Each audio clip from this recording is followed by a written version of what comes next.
Hello everyone, if you're new to my channel, consider liking and subscribing. It will make me feel wonderful if you do that. Thanks. By the way, I also have another Naruto and Luffy fanfiction channel. If you are interested, link is in the description. Together We're ASL by The Innocent 1123. On the way to Logtown, Luffy tells his crew of his big brothers Ace and Sabo and the promise they made as kids. With 3 captains and the combination of 3 crews, what challenges lie ahead for the newly formed ASL pirates? I don't own anything. Member list. Warlord. Garrick. Russell. Warlord. Leilani Morris. Yonko. Taz Peterson. Adios. She. Luffy laughed, holding up his wanted poster. Looks like we're wanted men now. It says 30 million belly. Once again, you splendidly fail to understand the gravity of your situation, Nami sighed, covering her face with her hand just as Usopp was bragging to Sanji. Don't you realize your life is now at risk? With that bounty, the Marine HQ as well as strong bounty hunter will be after you. With this, we can't afford to stay in the East Blue. Then let's go to the Grand Line. Luffy laughed with Sanji and Usopp dancing in agreement. Luffy looked at his poster, grinning. I wonder if my brothers saw this already. Everyone froze at Luffy's statement. Brothers? Zoro questioned. Luffy grinned before looking into his pockets, taking out 2 folded pieces of papers. I have 2 older brothers, Luffy started explaining as he was unfolding the papers. They left on their pirate adventure 3 years ago when they became 17. Though their birthdays are like 2 months apart. Ah, here we go. Luffy presented 2 wanted posters to his nakama. These are my brothers. When they saw the wanted posters, their jaws dropped. Why your brothers? Usopp stuttered. Are Fire Fist, Ace and Blue Gentleman, Sabo? Nami finished for Usopp. Luffy grinned. She. Yep, Luffy answered, putting away the posters. We made a promise a long time ago, and Ace and Sabo said they would be waiting for me in Logtown once I became 17. A promise, huh? Zoro wondered, casually sitting back. Luffy nodded vigorously. It's a very important promise, because it includes all of you guys, too. Us? Usopp squeaked. How? Well, 10 years ago. Let me go, Ace screamed, trying to get out of the ropes that held him to the tree. Shut up, brat. Dayton yelled back. We're doing this for own good. Do you want to get killed, too? I have to avenge Sabo. The person who killed him is going to. Ace, a voice called out. Ace, Dayton, Dogra, and Mogrid turned to the owner of the voice. Standing there was Sabo. Though he had dirt here and there and a burn mark over his left eye, he was fine. Sabo, all of them yelled in shock. Mogra saw Ace's struggle with the ropes, and untied him. Ace ran to Sabo as soon as his feet hit the ground, and gave a hard hit on Sabo's head. Ow! What the hell, Ace? Sabo shouted as he held onto his head. That's for scaring us, you idiot, Ace snapped. Geez, I really thought you were gone when Dogrid told me you were dead. I'm sorry, okay, Sabo argued back. After my boat got shot at, I blacked out. The next thing I know, I'm on a cliff with a man who helped me last night. What man? Never mind that, Sabo sighed, taking off his hat, and brushing back his hair. I'm just glad to be back. TCH, so am I, Ace agreed. Man, that was a real scare. Luffy was oh shit, Luffy. We gotta tell him you're alive. Where is he? I think he's MNN Ace. The 2 brothers looked to see their younger brother, Luffy. Luffy was rubbing his eyes sleepily, unaware what was going on. What's going on, Ace? Luffy yawned. Ace put an arm around Sabo, pointing and said boy. Look who's back from the dead, Lou, Ace exclaimed. Luffy, with droopy eyes, looked at Sabo. Oh, it's Sabo, Luffy mumbled. There was a silence until Luffy's eyes popped open. Sabo. Luffy tackled Sabo, dragging Ace down also. Oi, what the hell, Lou? Ace shouted. Sabo's alive. Luffy cried. He sat up, giving a confused look through his teary eyes, but Dogra said. Well, let's just say a miracle happened, Lou. Sabo laughed a little. Dayton went up to the 3 boys. Brad, you know this means you can't go back in town, Dayton told Sabo. Who cares? Sabo said. As long as my so-called parents don't come back for me and try to kill my brothers. I hated that town anyway. Yeah, and we can still hunt for food here, Luffy stated. Luffy is right. He and I can try and get things for Sabo if he ever needs anything, Ace suggested. The 3 laughed, causing Dayton to give a really small smile. She went back to scowl. All right, she said, acting unconcerned. The 3 of you get back inside and get washed up. She began kicking them to intimidate them. But the boys kept laughing as they ran back their way to the Dayton house. That night, the brothers went to their room after a tiring day. Luffy and Ace instantly flopped down onto their futons while Sabo sat on his. Sabo looked at his brothers before speaking. Hey, guys, he said, getting their attention. Remember the time we argued about who would be captain? Yeah, what about it? Ace asked. Then again, we haven't come up with a conclusion. Well, I was thinking, Sabo began, how about we all become captains, of one crew? Huh? The two Ds said in confusion. Is that even possible? Luffy asked. Sabo shrugged. Doesn't hurt to try it out, Sabo said. Hold on, Ace interrupted, sitting up. We're to leave this place when we become 17. That means we'll be leaving at different times. What are we going to do about that? Sabo smirked. I thought you say that. You see, before I left Hightown, I was reading a map. Apparently, there's this island called Logtown. It's a place where pirates usually go to before going to the Grand Line, Sabo explained. Ace, you and I will meet each other there once Luffy becomes 17. From there, we will combine our 3 crews together. Ace made a face, indicating that he was thinking. His face grew into a wide smile. I like that idea, Ace agreed. Yeah, it's perfect, Luffy exclaimed. We'll be the ultimate crew. The freest of them in the sea, Sabo followed by. On the search of the One Piece. Ace replied. To become pirate kings. The 3 finished together, laughing. Go to bed, you brats. Dayton's voice screamed from below. Luffy laughed after he explained the promise to his crew. So, we're basically going to have a bigger crew, Sanji simply said. Yep, Luffy answered. I can't wait to meet their nakamas. Sounds like you guys are really close, Nami said, admiring the sibling bond. Luffy laughed again, only to be interrupted by Zoro. Hey, I see an island, he called out. The crew gathered to the front of the Going Merry. They saw the island ahead, relieved to see they could resupply. Oh, this island, Nami started, is Logtown. It's known as the island of the beginning and the end. Because the Pirate King was born here and was executed here, Luffy finished for her, with a neutral look slapped onto his face. So you know about that, huh? Nami asked her goofy captain. Luffy nodded before smiling. Yosh, let's go meet my brothers and our new nakama. Luffy exclaimed excitedly, gaining smiles from the others. Onward to Logtown. One Piece. A male blonde about the age of 20 took the newspaper from the news coup, thanking the bird before paying it. The blonde opened the paper looking through it. Then a paper fell from one of the pages. Picking it up, he looked at it. He then grinned madly before running into the hotel. Passing the people in the lobby, he ran up the stairs to his hotel room. He went in, seeing black-haired male sleeping on the couch of the hotel room. Oi, wake up, the blonde shouted, kicking the other off the couch. The black-haired man yelped in surprise before sitting up, glaring at the man. What the heck? What's your deal? Shut up and look at this. The blonde interrupted, shoving the wanted poster in front of the other's face. Wah, holy shit, 30 million Baileys as his first bounty? The black-haired man exclaimed in surprise. I know, right. It took us at least 3 bounties to get this high, the blonde laughed. The other laughed with him. So, Sabo, the black-haired man began. Shall we get ready? Sabo smirked. Assemble the others, Ace, Sabo replied. Ace stood up, and the two walked out the room, thinking the same thing. We're waiting, Luffy, to be continued, One Piece. Me. Woo. Done with the first chapter. Anne. Reads it over, I'm hooked. Me. Glad you are. Anyway, before you start wonder info that, I'm sorry, but I won't be accepting OCs from other people. The reason why is because sometimes, when I use someone else's character, I tend to make his/her character out of character. So, it's a huge problem. But, I hope you stay tuned for the next chapter of Together We're ASL. Yosh, we're here, Luffy exclaimed, standing on the docks with his crew. While we're here, I suggest we get some supplies, Nami said. I agree, Nami Swan, Sanji said with hearts in his eyes. I must get food seeing that we're going to have a bigger crew. I should get myself some new equipment, Usopp said to himself. Zoro looked to Nami. I need some money, but Nami gave a sly smile. I'll be happy to lend you money, at a 300% interest, she chuckled, ticking off Zoro. I'm going to see the execution stand, Luffy firmly said. The others looked at him confused. You're not going to meet your brothers? Zoro asked. Luffy shook his head. Nope, we're not in any hurry, Luffy began. Besides, they'll know that I always wanted to go see it. Alright, just be careful, Nami said. Luffy just laughed and walked off. The crew walked into their separate directions. For now, let's focus on Zoro and see what he's up to. He was walking down the street, trying to see if there was a sword shop anywhere. It looks like your boss isn't with you today, a voice said, catching Zoro's attention. It's all because you put him to jail, a gruff, scratchy voice followed. Zoro turned to see 2 thugs in front of a woman. From the sounds of it, the woman was a marine of some sort. Seeing as how you haven't learned your lesson, the woman said, I shall be your opponent. Excuse me? One of the thugs laughed.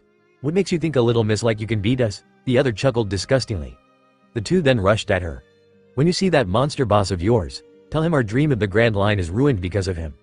The crowd began to panic. Zoro, himself, was about to intervene and help until the woman defeated the thugs in one move. Zoro was impressed. Then the woman suddenly fell in front of him, causing the crowd to laugh. Ah, my glasses. She panicked. Where are they? Zoro decided to be a gentleman, and picked up her glasses, handing it to her. Looking for these? He asked. She took hold of her glasses, lifting up her head. Zoro froze. Thank you, she smiled. Sorry for troubling you with this. Out of pure shock, Zoro ran off. One Piece. Meanwhile, Luffy had found the execution stand. Here it is, he said. The place where the greatest pirate died, and started the Pirate Age. ONPIECE. Back with Zoro, he was still shocked about the woman who looked so much like his deceased friend, Kuina. Hoping to not see her again, he finally found himself in an arms shop. The owner saw him and gave a pleased smile. Welcome, young man, he said. I am Ippon Mastu, the owner of this fine shop. What can I interest you today? I have 100,000 belly, Zoro said. I like to buy 2 swords. The man drooped and disappointed. 2 swords, huh? He asked. Swords for 50,000 are over there. But I gotta tell you, they're blunt pieces of trash. It will have to do. I don't have much, Zoro shrugged. Just then, someone entered the shop, catching Zoro's attention somehow. At the doorway was a young, dark-skinned male. He was about Zoro's age. His eyes were a stunning blue color while his hair was possibly the strangest thing Zoro saw. On the sides his hair was red, but the middle, which was styled in a mohawk fashion, was an indigo color. He wore a yellow jacket that stopped below his chest and the sleeves rolled up to his elbows. Underneath the jacket was a white shirt. He had brown baggy jeans and white shoes. Around his hip was a brown belt that looked like it was missing something important. Smiling, he walked up to the owner. Hey, old man, he said, did you sharpen my sword? Yeah, kid, Ippon said, lifting up a sword with a white hilt. Here ya go. The man took back his sword, unsheathing it a little, showing a purple-colored blade, surprising Zoro. Hello beautiful, miss me? He cooed to the sword. Interesting sword, Zoro commented. Thanks, the man said, sheathing his sword, placing it by his side. He looked towards the owner. I need some polish and sharpening tools. Mind telling me where they are? Brat, they're over that way, Ippon said, pointing at some place in the shop. The man nodded before going over to that direction. As the male was looking through the items, he heard Ippon asking for Zoro's sword. Then he heard the owner trying to get Zoro sell his useless sword, which struck him strange, wondering why. His answer came as the same woman Zoro encountered came in, gushing over the white-hilted sword. Isn't this Wado Ichimonji? The woman asked. Zoro was wondering how she knew about his sword while the owner was trying to dissuade him. The woman opened a book, looking through it. It's one of the 21 legendary swords. This sword can't be sold so cheaply. Damn it, woman, you just ruined my business, the owner shouted at the woman. Hey, did I say something wrong? The woman panicked. You came to pick up, Shigur, right? Ippon asked, taking out a sword. Here it is, polished. He threw the sword at the young woman. I can't believe such a sword belongs to a girl like you. The woman fumbled with catching her sword, causing her to crash into a sword rack next to the unknown man, who went to help her up. Are you alright? He asked, lending her his hand. I am fine, the woman said, taking his hand and standing up.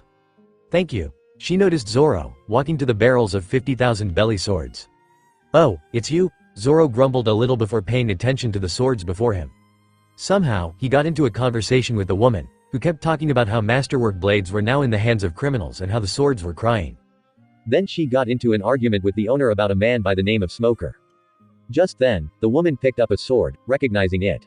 Ah, this is, she looked into her book, Sandai Kidetsu. She presented it to Zoro.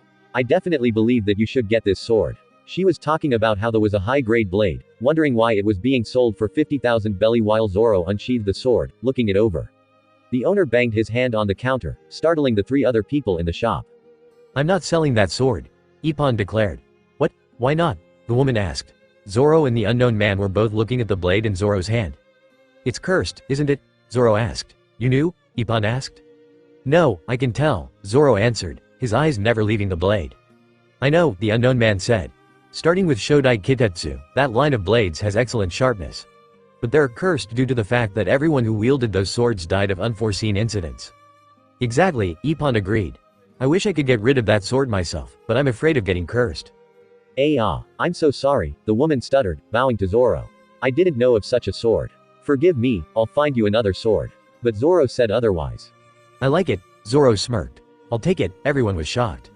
Are you serious? The unknown man asked. Bibaka? I said it's not for sale? Do you want to die? Ippon panicked before his wife started yelling at him to sell it already. Then how about we see which one is stronger? my luck or its curse. Zoro said confidently. He threw up the blade. If I lose, then that means I'll never amount to anything. He put his arm out to his challenge. Everyone began to panic. The blue and red-haired man wanted to push Zoro out of the way of the falling blade, but something had told him to stay in his current spot. The Kitetsu had narrowly missed Zoro's arm, as it decided that this man would be the one to truly wield him, and pierced the floor below. Zoro opened his eyes with a smile of victory. I'll take it. The owner and the woman fell to the ground in shock while the unknown man stood where he stand. Oi, you, Zoro said, pointing at the woman. Pick another sword for me. Oh, okay, the woman said, still in awe. Ippon, witnessing Zoro's courage and luck, told Zoro to wait. He went to the back of the a sword he called Yubashiri, telling Zoro to take it. Ha ha ha, Zoro blandly laughed. Sorry, but I don't have any money. Don't worry about the money, the owner said. I'm giving you both of these swords for free. I'm sorry for trying to trick you earlier. I just haven't seen a swordsman like you in a long while. As they have said before, the sword chooses their master. Thank you, Zoro's sword, holding the two swords. Now get over here before my people think I'm going soft. Zoro laughed a little before leaving the shop, feeling secure with 3 swords now by his side. The other man waited a little before getting some stuff, placing money on the counter, telling Ippon to keep the change, and leaving also. The woman looked towards Ippon. I'm surprised you willingly gave him a family heirloom to him, she said. Shush, woman. Ippon snapped. What wrong with entrusting another man with high dream? Dear, please go clean the bathroom, his wife ordered. Yes dear, Ippon replied. The woman looked out the door. I still can't stand after seeing that, she said with a nervous smile. Zoro, as he walked down the street, felt someone follow him. He turned, seeing the red and blue-haired man smiling at him. What do you want? Zoro asked. Are you Roronoa, Zoro? The man asked, his smile still plastered on his face. Yeah, sweet, the man said with sparkling eyes, creeping Zoro out a little. I'm Kingston Arrow, can I fight you? Let's see, no, Zoro said, disappointing Arrow. Right now I have to go find my captain so he can meet his brothers. Arrow's eyes widened. Wait, hold on, Arrow said. Does your captain happen to be Monkey D. Luffy? Yes, Zoro slowly said, gripping one of swords. Cool, that means we'll be in the same crew soon. One Piece. At the Logtown Marine headquarters, a man with white hair, smoking 2 cigars, was fuming. Where the hell is Tashigi? He yelled. One of the Marine soldiers nervously saluted to him. Sir, Sergeant Major Tashigi is currently at the arms shop picking up her sword, he reported. How long is it taking her? We got sightings of pirates and 2 new recruits are coming here. Get her here immediately. Why yes, Captain Smoker, the Marine said before running off. Smoker leaned his head back as his cigars burned smoke into the air. That clumsy woman, he muttered, she's a disgrace to the Marines. To be continued, One Piece. Me, Ann, you alright? Me, I actually finished this chapter in 1 day? Ann. From the look of it, yep. Me. Holy shit, Ann. Yeah, anyway, I saw how many people like this story. Thanks for your guys' support. Reviews and critiques are welcome. And stay tuned for the next chapter. Last time we saw Zoro meeting a new nakama, Arrow. While this was happening, we see Sanji and Usopp at the market, where Sanji is admiring a nice elephant tuna. Buying the whole fish, he spotted Usopp buying really cheap eggs. Oi, Usopp. Help me carry this, Sanji called out, grabbing onto Usopp after the sniper bought his eggs. Ah, Sanji. Usopp tilted his head in confusion until the tail end of the tuna landed onto him. Ack. Come on, Sanji said. Help me carry this. Alright, Usopp groaned. Why such a big fish, Sanji? Well, we're going to have a bigger crew soon, Sanji explained, and if Luffy's brothers are anything like him, then there are going to be huge appetites. Good point, Usopp muttered. So, what are the eggs for? Oh, I'm using them as my awesome new ammo, Sanji's sweat dropped. Usopp, I don't think eggs will oof. Sanji was stopped short when a small figure crashed into him. The small figure fell down, dropping some bags that she was carrying. Ah, I'm sorry. Are you alright? Sanji let go of the fish, ignoring Usopp's cry for help. Why yeah, I'm fine, the girl muttered, lifting her head. Sanji blinked when he noticed that her right eye was covered with a bandage. The little girl looked about 11 years old. She had white hair that had a small side ponytail tied with a red bow and her visible eye was red, contrasting with her pale rose skin. Her shoulders were bare while a black sash was wrapped around her shoulders. She had a red kimono-like dress where that sleeves covered her hands and was held together by a white obi. She had white leggings and black slippers. What Sanji found strange was that she had a gun by her right hip. Sorry for bumping into you. No, Sanji lightly argued. I wasn't looking where I was going. The little girl smiled a bit before looking at the bags she dropped. Maybe I shouldn't have taken this many bags to carry, she muttered, beginning to pick up the bags with Sanji's help. "Sanji, help me here," Usopp begged, struggling with the tuna. "Shut up," Sanji shouted. "There's a little girl who needs help." The girl fidgeted a little. You really don't have. Luna. A voice called out, catching the three's attention. Running towards them was a man about 18 years old with brunette hair and dark green eyes. He had a cowlick on top of his head that twitched now and then. "Is that thing alive?" Sanji and Usopp thought.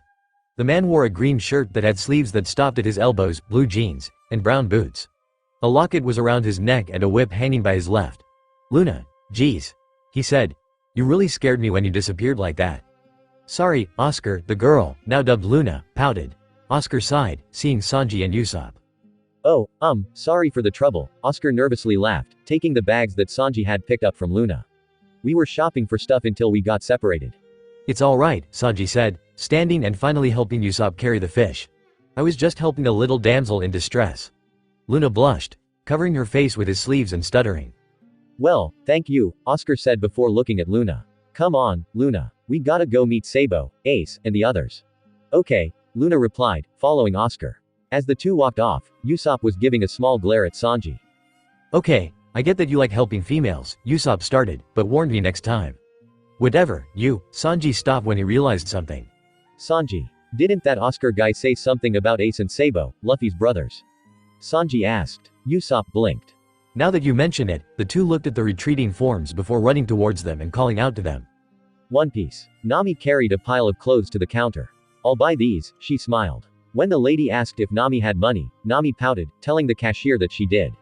Suddenly, she felt a change in the air. Air pressures dropping. There might be a storm soon. "Excuse me, can I have those in vinyl bags?" "What for?" the cashier asked, but she did what Nami asked for.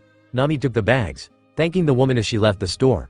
As she walked, she didn't notice that she had dropped one of her bags of clothing. Luckily, someone did. "Excuse me, miss," a voice called to Nami. Nami turned her head to see a woman holding her bag. "You dropped this."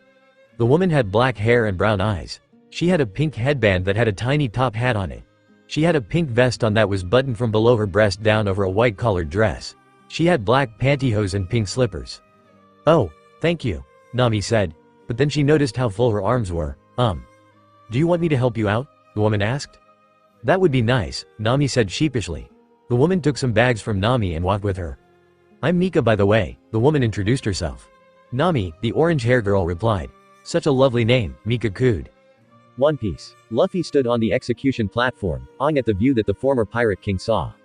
"Whoa," he exclaimed. "So this is what the Pirate King saw.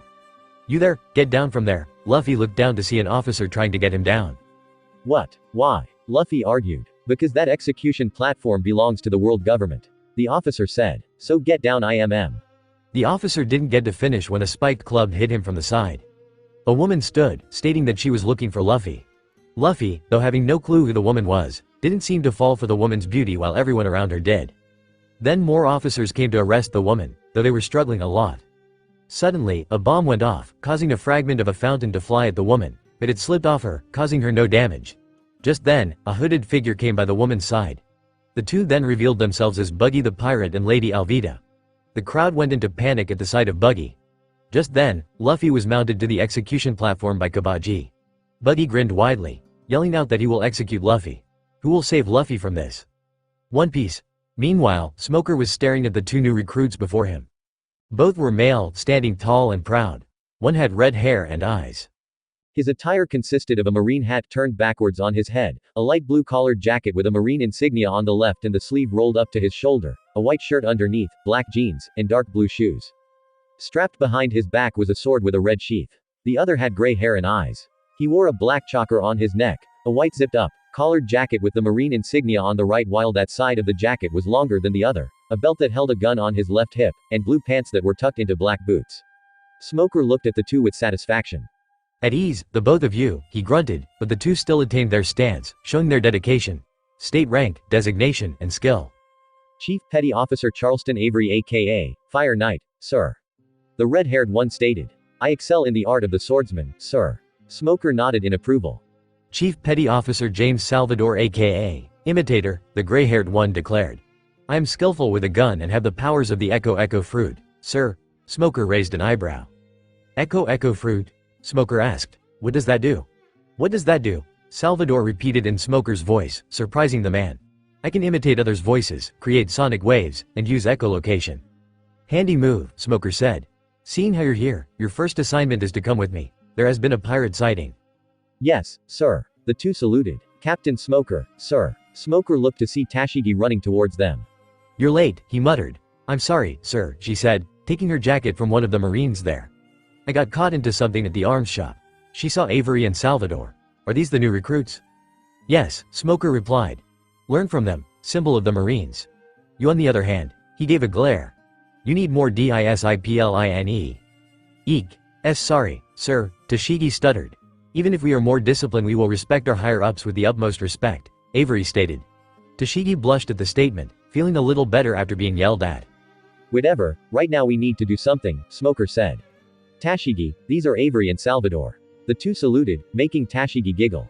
Come on, pirates are making a ruckus at the town square. Yes, sir, the three replied following the captain. One Piece. Zoro, Nami, Usopp, and Sanji looked at each other when they somehow managed to cross each other at the same spot. I found one of our new crewmates, Zoro said, pointing at Arrow who was next to him. So did we, Sanji replied, nodding his head towards Luna and Oscar. How convenient, Mika giggled, making Sanji swoon. I wonder if Devin-kun found someone also. No, Devin said he would stay with Ace and Sabo just in case, Oscar pointed. He's missing out, Arrow pouted. The Straw Hat crew looked at each other. So, has anyone seen Luffy? Zoro asked. Didn't say he was checking out the execution platform, Usopp pointed out. So, it should be here, Sanji said. They all turned and their eyes bulged out. One Piece. Captain Smoker, Master Chief Petty Officer Tashigi, one of the soldiers called out. Status report, Smoker asked. The pirates have rounded up civilians. There are 3 pirates there. Club-wielding Alvida, Buggy the Clown, and Straw Hat Luffy. Straw Hat Luffy? Smoker raised an eyebrow. Never heard of him. Sir, Salvador called to the captain. Here. He passed him Luffy's wanted poster. 30 million belly, Smoker said, surprised. He must be a tough one. While that was happening, 2 certain brothers and another male were standing outside of a hotel.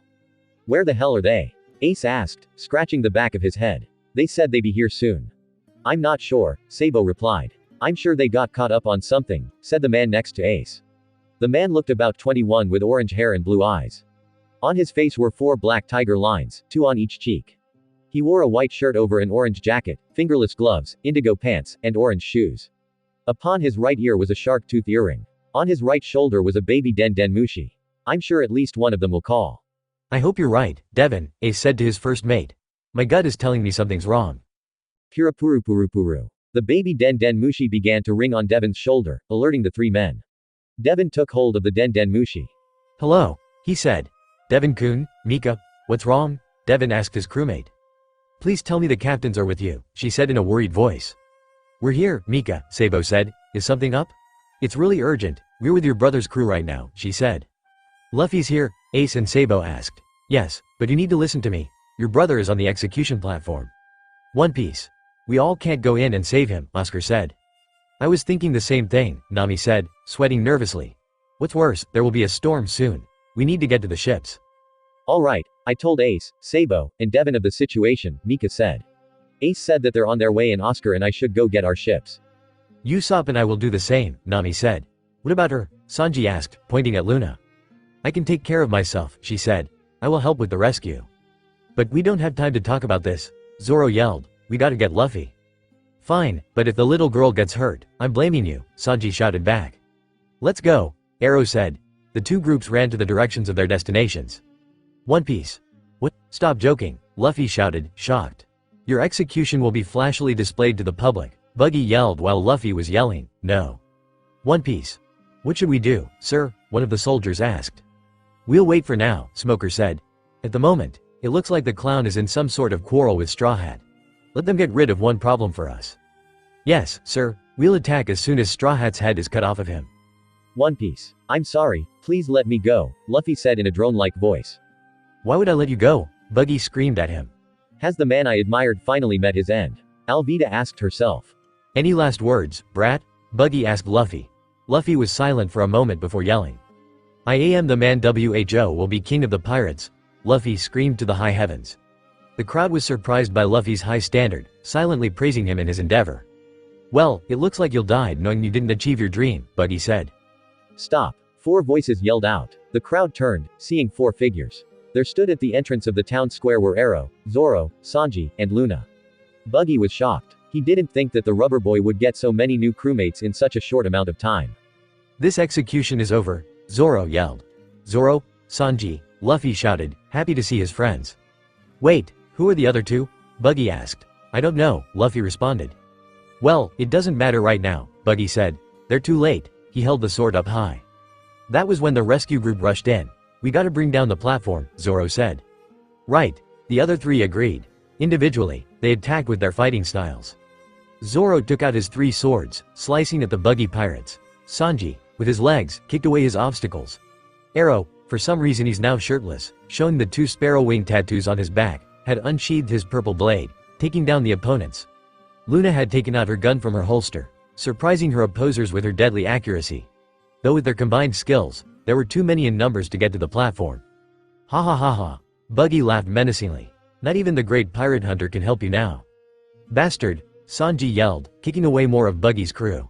Shit, Arrow said, seeing such numbers. I gotta take down the platform. They all thought. Arrow was crowded by so many opponents, he didn't notice the pirate behind him until it was almost too late. Almost. Kaisoku, Harakutashiguri. A voice yelled. Suddenly, a fist came forward, punching the pirate square in the jaw, saving Arrow from getting hurt. Devin now stood back to back with Arrow. Sorry I took so long. No problem, you came at the right time, Arrow said, smirking. Luna noticed Devin. Devin, she shouted, relieved to see him, but she didn't notice the man behind her with a club about to hit her. Then out of nowhere, a metal pole smashed into the man. No hitting my first mate, Sabo said with a smirk. Sabo? Luna shouted in surprise. So that's Sabo, huh? Sanji asked. Hotarubi. Little floating glowing green balls stuck themselves close to some of the Buggy pirates. Hitaruma. The little balls flew forward, burning them. Ace walked forward, passing few of the burning pirates, looking cool and badass. He looked up and glared at Buggy. Hey Buggy, he exclaimed. Sabo and I have a bone to pick with you. One Piece. Sir, it's Roronoa Zoro. Tashigi shouted. She took a pair of binoculars and looked down at the town square. That man. What is he doing here? Smoker growled. There have been reports of him being part of the Straw Hat crew. Huh? Salvador and Avery decided to look down at the scene. Both stood frozen. Salvador stared at the little girl while Avery glared at Arrow. El Luna. Salvador shouted, confused. Sparrow Arrow. Avery growled. You know those 2? Smoker asked. I have a bone to pick with that stupid bird, Avery answered. Luna, Salvador shakily said. I thought she was gone forever. My baby cousin. Sir, more pirates have entered the plaza, one soldier reported. What? Who is it this time? Smoker demanded. It's One Piece. It's Fire Fist Ace and Blue Gentleman Sabo. One of the Buggy pirates shouted. You have a bone to pick with me? Buggy screamed, fear in his voice. Why? Ace, Sabo. Luffy cried out. Wait, you know these 2? You alright, Lou? Sabo asked. Other than an itchy nose, yes, Luffy answered, forgetting about the situation he was in. Goddammit, why does trouble always follow you around? Ace shouted. How do you know each other? Buggy shouted, wanting answers. Oh, you don't know? Ace asked. He and Sabo gave a deadly glare at Buggy. That's our little brother. They both yelled at the same time. Everyone, with the exception of Zoro, Sanji, Luna, Arrow, and Devin, dropped their jaws to the ground. Well, I'm sorry to say this, but your brother's time is up. Buggy yelled, lifting his sword again. The fight began again, this time with Devin using fishman karate, Sabo using his metal pole, and Ace using hand-to-hand combat. Ace didn't want to risk accidentally hurting Luffy with his devil fruit powers if he tried to hit Buggy. The fight took too long though, and Buggy began to swing the sword down. Ace, Sabo, Zoro, Sanji, Usopp, Nami. Luffy called out, gaining his rescue team's attention. Sorry. He lifted his head, showing his trademark grin. I'm dead. Luffy, Ace shouted, shocked. No, Sabo yelled. Idiot, Zoro exclaimed. Don't say that, said Sanji. What? Devin said. Don't, Arrow yelled. Luna cried out. He smiled. Smoker said, utterly shocked. But just as soon the blade was close to Luffy's neck, lightning crashed down onto the platform. Blue flames sprouted from the bottom up, engulfing the platform with fiery flare. Everyone stood shocked as it fell down. Then, for some reason, it started raining, making the fire die down. A straw hat had feet. A hand grabbed the hat, and was placed on a head which looked up with a familiar grin. Ha ha ha. Luffy laughed, barely scathed unlike Buggy, who is burnt to a crisp. I'm still alive, that's nice. Everyone was still in shock. Zoro slowly took Wado out of his mouth and Sanji's cigarette fell out of his mouth. Arrow, somehow his shirt and jacket are now back on, fell back onto his butt. Devin and Luna just stood and stared. Man, that was close, Luffy chuckled when he walked over to the group. You idiot, Ace and Sabo yelled, both hitting Luffy on his head and surprising their crewmates. Ace, Sabo, Luffy shouted in happiness, unaffected by the hits. Don't scare us like that, Lu, Ace shouted. What the hell were you thinking? I just wanted to see what the Pirate King saw before he died, Luffy explained. Ace face palmed. Leave it to Luffy and his logic. You really worried us, Luffy, Sabo scowled before sighing. Please try not to do something like that again. Luffy laughed, promising no such thing. Sabo's sweat dropped, giving a small smile. Meanwhile, Smoker was silent, thinking about what he just saw. Attack! Surround all the pirates, Smoker commanded. All the Marines rushed at the pirates. Shit, we gotta go now, Devin shouted. Right, Ace agreed. Come on, guys. We got to get to the ships or else we won't be able to get to the Grand Line. What? That's no good, Luffy exclaimed. Let's go, Sabo shouted through the commotion. The group. Devin put Arrow in a fireman carry and Sabo bridle carried Luna, ran off, taking out some Marine soldiers on the way. Smoker was thinking heavily on why Luffy was smiling. The boy knew he was going to die. Captain, we have to go after them, Avery shouted, seeing the group run off. Avery, tell me, have you ever seen a pirate smile on the execution platform? Smoker slowly asked. Avery blinked. Well, a few pirates have smiled, but they usually ended up paling in fear upon death, Avery answered. But from what I have heard, the former Pirate King smiled when he died, right? Correct, Smoker replied. That boy smiled. He knew he was going to die and prepared himself. And the winds are blowing west. A tailwind to get to the Grand Line. Why? It's as if heaven has plans for this boy and his crew. He sighed. Squad 1 should have already taken down their ships. Sir, a Marine shoulder called out. I just got a report saying that the squadron can't light their gunpowder due to the rain pour. What? Smoker growled. Captain Smoker, we can't let them get away, Tashigi said with a determined voice. Salvador bit his lip, thinking about who he saw, wondering if she was real or not. I swear, upon my word as Marine Captain, I will not let them escape. Last time, Luffy had just escaped death from unexpected events.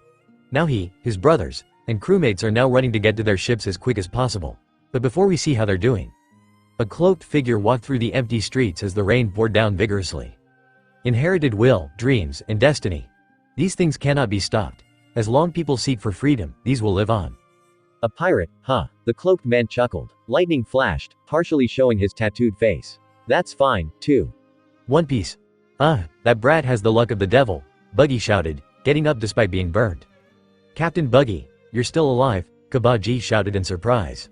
Of course I'm alive, Buggy yelled. We're surrounded by Marines and Straw Hat and the others are gone, Alvida explained. Well, too bad for them cause their ship is not burnt to ashes, Buggy laughed. What about his brother's ships? Alvida asked. Men, let's go beat that rubber brat and his crew before he goes with his brothers. Buggy ordered. With that, Buggy turned himself into a strange go-kart thingy while Alvida jumped onto a slide, using her feet to skate off. White out. Suddenly, white smoke captured all of the Buggy pirates and Alvida. I don't have time to deal with you runts, a gruff voice grunted. Smoker. Someone get me my bike, James, Charleston, the both of you are coming with me. One Piece. Usopp, Nami, Oscar, and Miko were running together to get to the Going Merry. When they got there, Moji and his lion, Richie, were trying to light a match. Who the hell is that? Oscar asked. It's Moji, he's part of Buggy's crew, Nami shouted. I got it, Usopp shouted, taking out his slingshot and an egg. He shot an egg and his Moji right in the face. Woo. The lion is still there, you idiot, Nami, Mika, and Oscar yelled. Oh, right? Usopp shot another egg, but missed. The water made me slip. Yeah right, the other three thought. Though the egg was able to distract Richie and let Nami and Usopp get to their ship. We're going to our ships. We'll meet with you later, Oscar yelled to them before he and Mika ran off to their ships. One Piece. Now we go to the others. Arrow and Luna are now running. Who are trying to get to the docks as the rain harshly went by. Man, your guy's navigator was right about that storm, Zoro, Arrow shouted through the wind. Your navigator predicted this? Nice choice of crew, Luffy, Sabo commented. Luffy giggled. Only the best for our crew, Luffy exclaimed. Roronoa Zoro. A voice shouted. The group looked to see Tashigi on the road ahead. I should have known it was you. And you're a pirate, too. You lied to me. I didn't lie if you didn't ask who I was, Zoro said. I'm taking it from you, the Wado Ichimonji. Give it to me, she shouted, taking out her sword. You can try, Zoro smirked, deciding to battle her. Hey, Arrow. Do me a favor and take care of the other soldiers just in case they try to do something stupid. Got it, Arrow grinned, taking out his own sword. You guys go ahead. Alright, the three captain agreed with Luffy stopping Sanji from trying to maul Zoro. As they left the two swordsmen, Zoro and Tashigi fought one-on-one until it finally reached to a conclusion when Zoro knocked her sword out of her hand and had pinned her against a stone support. Sorry, but I can't let you take this sword from me. Not now, not ever, Zoro said. He sheathed his swords. We'll be going now. Why didn't you cut me? Tashigi asked. Is it because I'm a woman? Zoro stopped short, remembering something that Kuina had told him. He slowly turned his head at her. You went easy on me because I'm girl, didn't you? She shouted. Then again, I wouldn't expect you to understand such a thing. But no, I didn't pick up a sword for fun. Shut up, Zoro yelled. It's your existence that bothers me, not your gender. Wah, your face looks exactly like my late friend's. And now you're spouting things that she said before. Stop copying her, you rip off. Zoro snarled. What? I'm only being myself. Wouldn't she be the one copying me? Tashigi argued. What was that? Zoro, Arrow's sweat dropped as he and marine soldiers watched the two argue like children. One Piece. We should be close to the docks soon, Devin said. That's great, Ace replied. Let's just hope no one gets in our way. Hey, there's someone up ahead, Luna said. Ace face palmed, seeing that he just jinxed it. Hey, who are you? Luffy asked. So you've come, Straw Hat. I'm Captain Smoker of the Marine Headquarters, Smoker said, before shooting smoke at Luffy, who dodged in the nick of time. And I won't allow you to leave this island. Whoa, Luffy yelped. Lu, Ace and Sabo shouted. Devin, Sanji, Luna, you guys go. Sabo told them.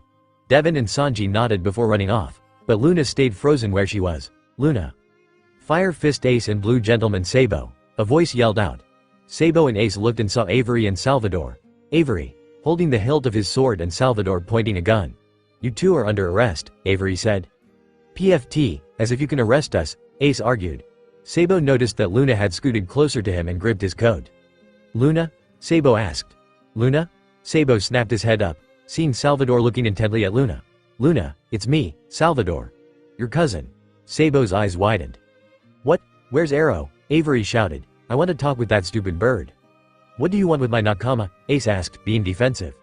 So you're his captain. I have an old score to settle with that fucker. Over my dead body. That can be arranged. Avery took out his sword and charged at Ace. Sabo, my pole. Sabo snapped out of his thoughts, and threw a pole towards Ace, who caught it and blocked Avery's attack. A pole? Avery said, shocked. Hey, don't underestimate our weapons, dumbass, Ace shouted, whacking Avery and proceeding with their battle. Meanwhile, Sabo was making sure Luna was away from Salvador. Just let me talk to her. Salvador shouted. She doesn't want to talk to you, goddammit. Sabo shouted back. Luna, go get yourself away from here. Okay, she said quietly before running off. Wait, Luna, Salvador shouted. He was about to run after her, but was stopped when Sabo came right in front of him and punched him. Stay away from my first mate. Sabo yelled. The three captains battle separately. Ace was battling Avery, skillfully blocking the sword with his metal pole. Sabo was dodging bullets from Salvador's gun. Luffy was having a difficult time trying to beat Smoker due to the captain's devil fruit ability. He couldn't get a hit on Smoker at all. It wasn't until Smoker finally had his hands on Luffy. Ah! Luffy yelped in shock as Smoker slammed Luffy down. Luffy! Ace shouted, before he was pinned down by Avery with a sword to his neck. Shit! Sabo exclaimed as a bullet grazed him. Then an ear-piercing scream reached his ears, causing him to fall back and cover his ears. When it stopped, he looked up to see that Salvador pointed his gun at him. HMPH, is this the power of 3 pirates with bounties over 30 million? Smoker scoffed. Pathetic. He reached behind himself, grabbing his saber. No, Ace shouted. Damn this rain, I can't use my fire. Suddenly, lightning flashed and a hand also grabbed the handle of Smoker's saber, stopping Smoker from taking it out.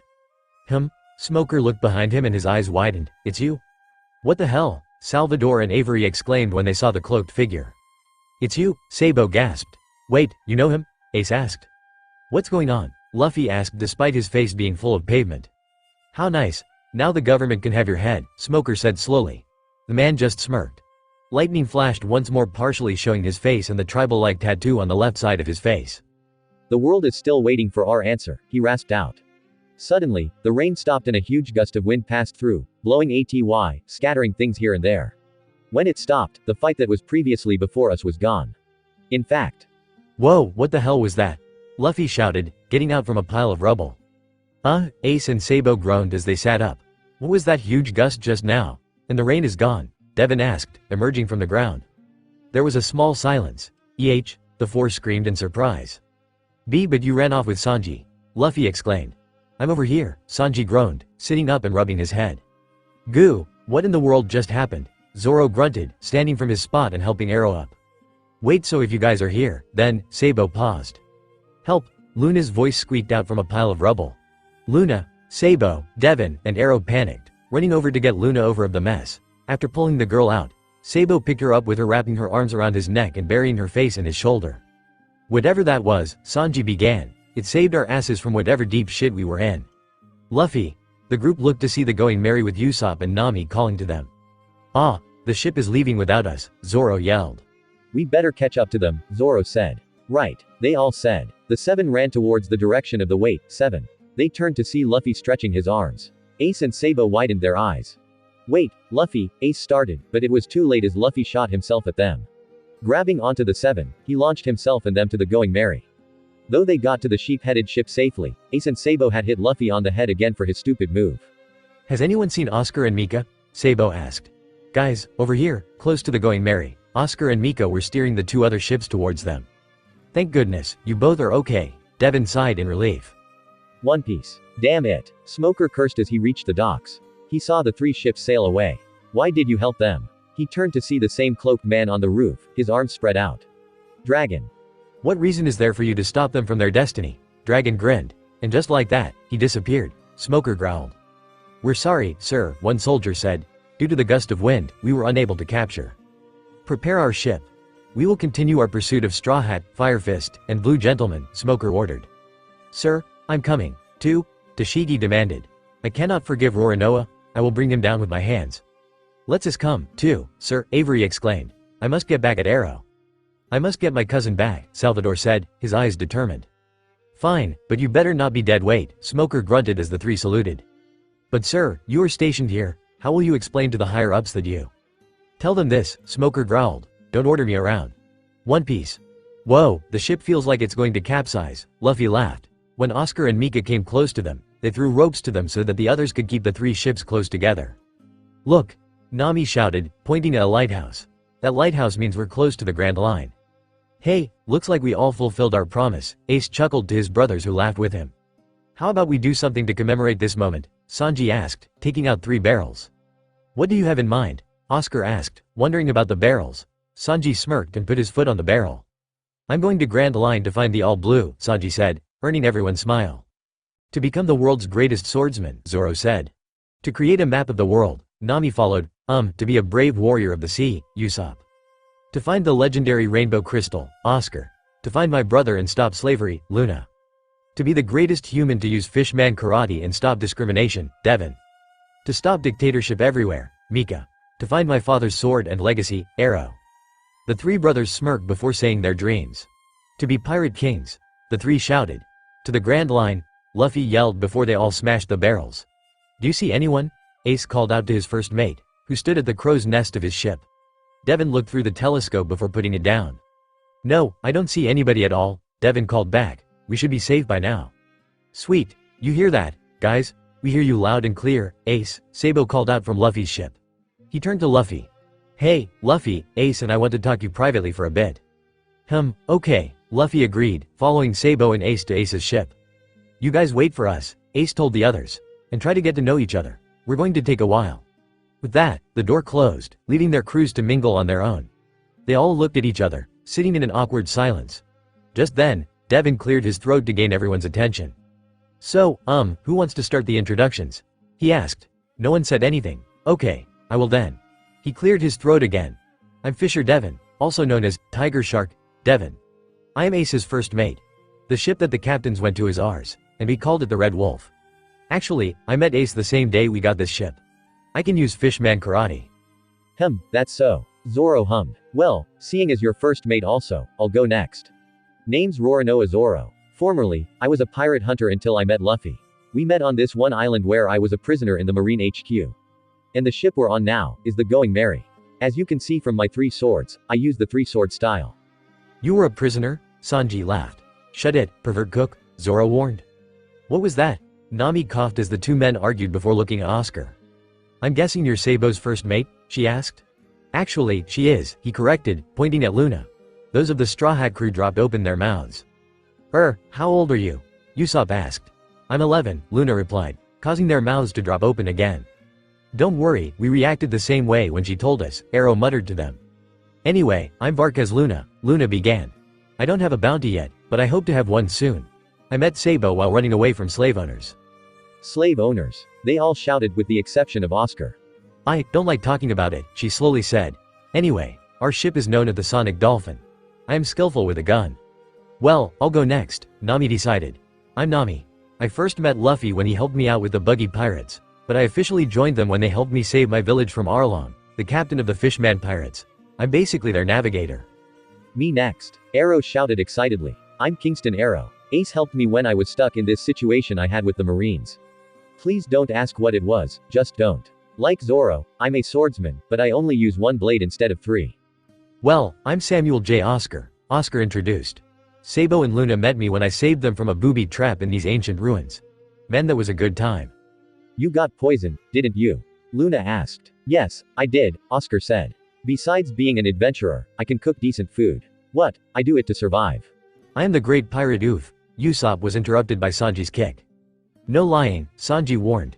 Usopp mumbled as he rubbed the back of his head. Geez. Well, I'm Usopp. Luffy and I met in Syrup Village, where he saved it from Captain Kuro of the Black Cat Pirates. I guess you can say I'm their sniper. Name's Sanji, Sanji began. Luffy kinda crashed into the restaurant I worked in and had to be the chore boy for some time. Then the Don Krieg and his goons tried to take the place. He would have if Luffy didn't save our asses. I am also a cook. Ahem, Mika coughed a little. I'm Akira Mika, but you may call me Mika. Ace-kun has helped me when a tyrant had taken over my homeland. She scoffed. The nerve of that man, trying to make me his wife. Sanji exclaimed. Also, I had eaten the card fruit when I was a child. I am a card woman, she explained as she took out a few cards out of nowhere. Now that we got introductions out of the way, who's hungry? Oscar asked. When that question was asked, almost everyone's stomach growled. Well, it's a good thing I bought that elephant tuna, Sanji chuckled. I better get working in the kitchen. May I help? I might as well get a little more experience in cooking, Oscar asked. Sure thing, Sanji replied as the two went into the kitchen. Hey Zoro, can we fight? Please, Arrow begged like a little child. Zoro chuckled at the man's behavior. Why not? The captains are still in that room and I have nothing better to do, Zoro said.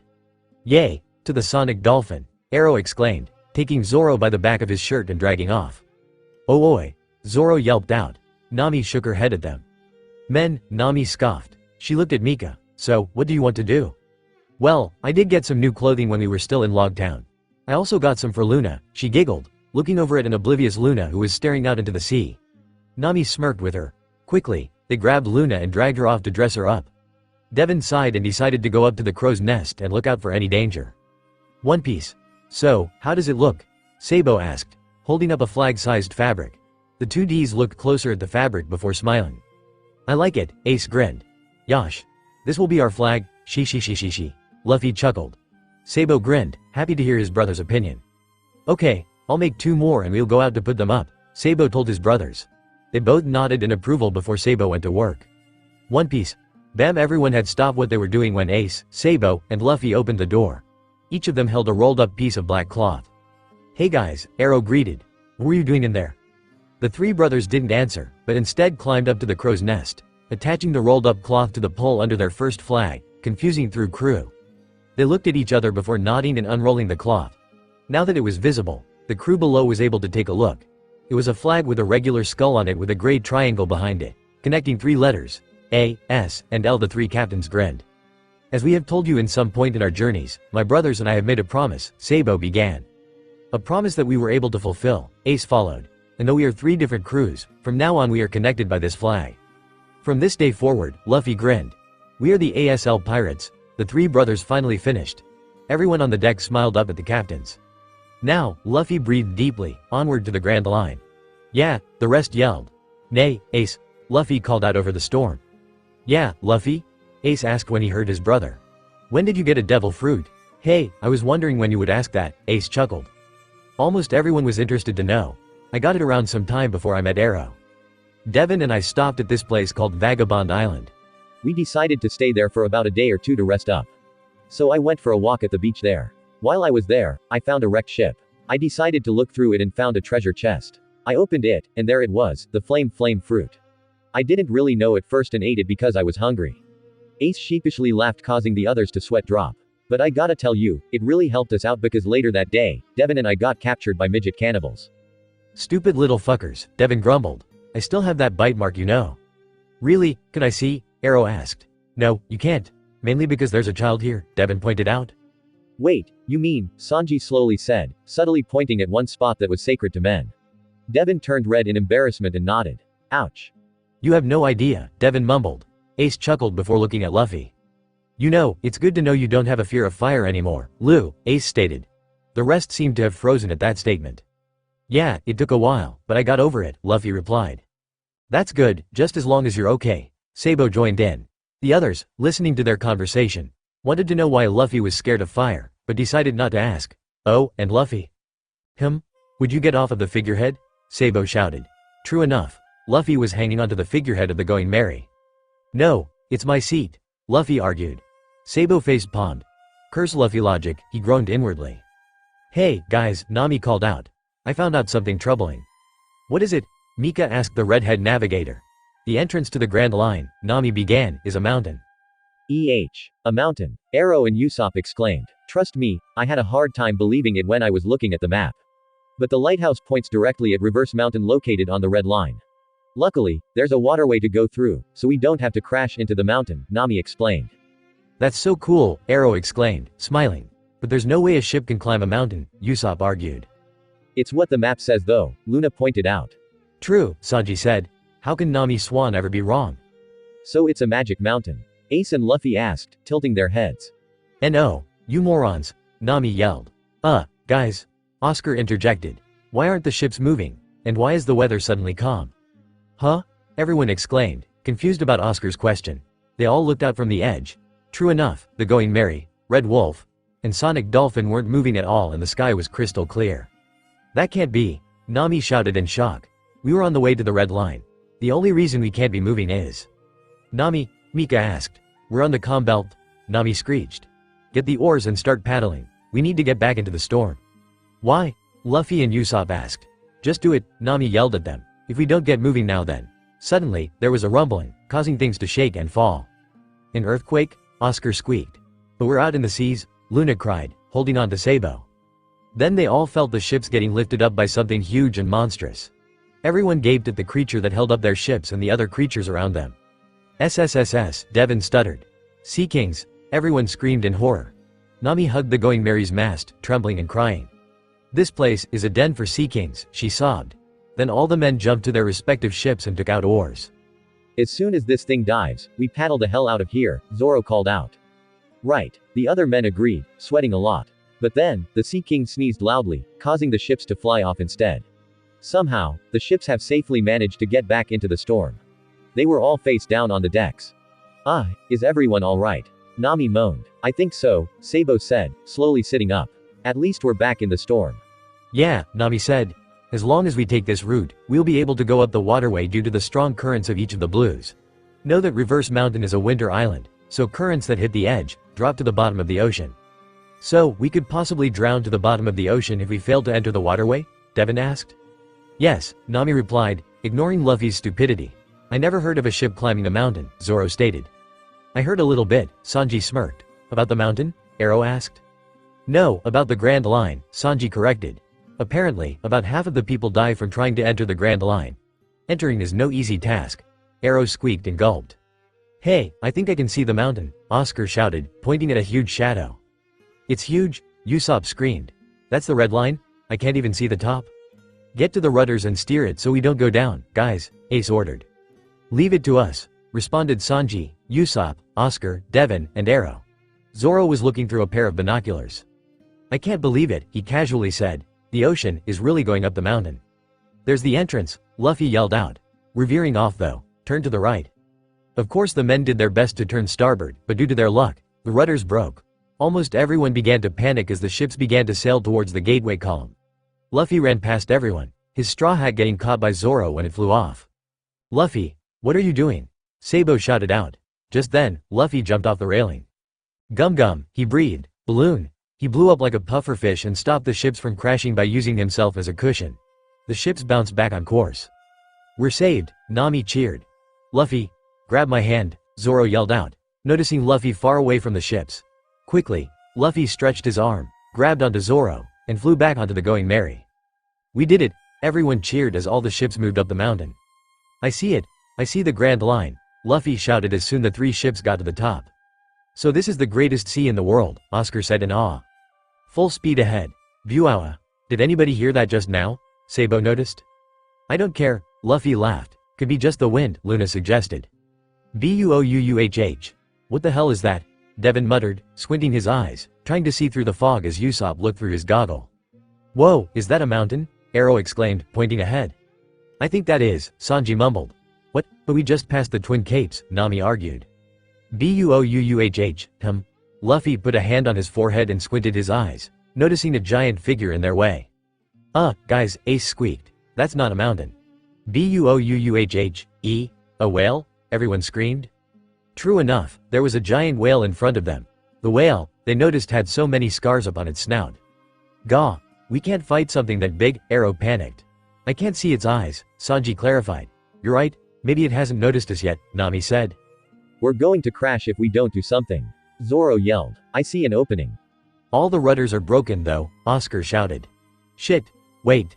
I have an idea. Luffy yelled out while sweating nervously. He ran inside the ship. Luffy, what are you doing? Ace yelled to the youngest brother. Of course, he was still panicking while everyone else tried to get the rudders to work. Boom. Everyone froze as they heard the cannon of the Going Merry go off as a cannonball hit the whale. Luffy, Sabo growled. You moron, Ace twitched. I wondered if the ship stopped now, Luffy hummed. It did slow down the ships, but not enough, for Mary's figurehead broke off. Luffy was panicking about his special seat. Everyone froze when they saw the whale's eye. The whale went silent. And now's our chance to get away. Get the oars, Zoro called out. Didn't it just feel the cannonball? Or is it just really slow? Devin shouted as they paddled off. I don't care right now, we gotta go. Buawa, my ears. Mika groaned, covering her ears from the whale's cry. Goddammit, row, Luffy? Nami said, seeing Luffy walk on deck. How dare you, Luffy growled, destroy my special seat. With that, Luffy threw a punch at the whale's eye. Luffy. No. Ace and Sabo screamed. That idiot. Luffy's crew yelled with tears in their eyes. We're doomed, Oscar and Arrow cried, hugging each other. Come at me, bastard. Luffy challenged before getting kicked by Usopp, Zoro, and his brothers. Shut up, they scolded. Suddenly, the whale opened its mouth, sucking in the 3 ships. Sabo looked to the side and saw Luffy flying off Merry. Luffy. Sabo yelped before jumping in after his kid brother. Everything went so fast. The next thing you know, the whale closed its mouth and just floated there as if nothing happened. On top of the whale though, sat a panting Sabo and Luffy. Damn it, Sabo groaned. What do we do? Luffy panted. Everyone got swallowed. Then Luffy got up and angrily punched the whale. Give me back my brother and friends. Don't you dare dive down. We're about to go on an adventure. Give us back our friends. Luffy. Look what I found, Sabo interrupted. Luffy looked over and saw Sabo opening a hatch. One Piece. Are we dreaming? Arrow asked, looking up. No, I don't think we are, Sanji answered, taking out a cigarette. Then what the hell is this? Arrow twitched. Everyone was staring at a tiny-looking island and a strange-looking sky. It might be an illusion, Luna said, tilting her head a little. Just then, a giant squid popped out in front of them. Nami and Usopp screamed in terror. But the squid was pierced by 3 harpoons, killing it. Everyone looked confusingly as the squid was reeled in. I think I see someone, Mika pointed out. Let's hope it's a person, Devin said, cracking his knuckle. One Piece. How strange, Sabo muttered, looking at the metallic hallway he and Luffy were in. Why was there a door on a whale? Why is there a hallway here? What is all this? Luffy asked, stating several different questions. Now's not the time, Lu.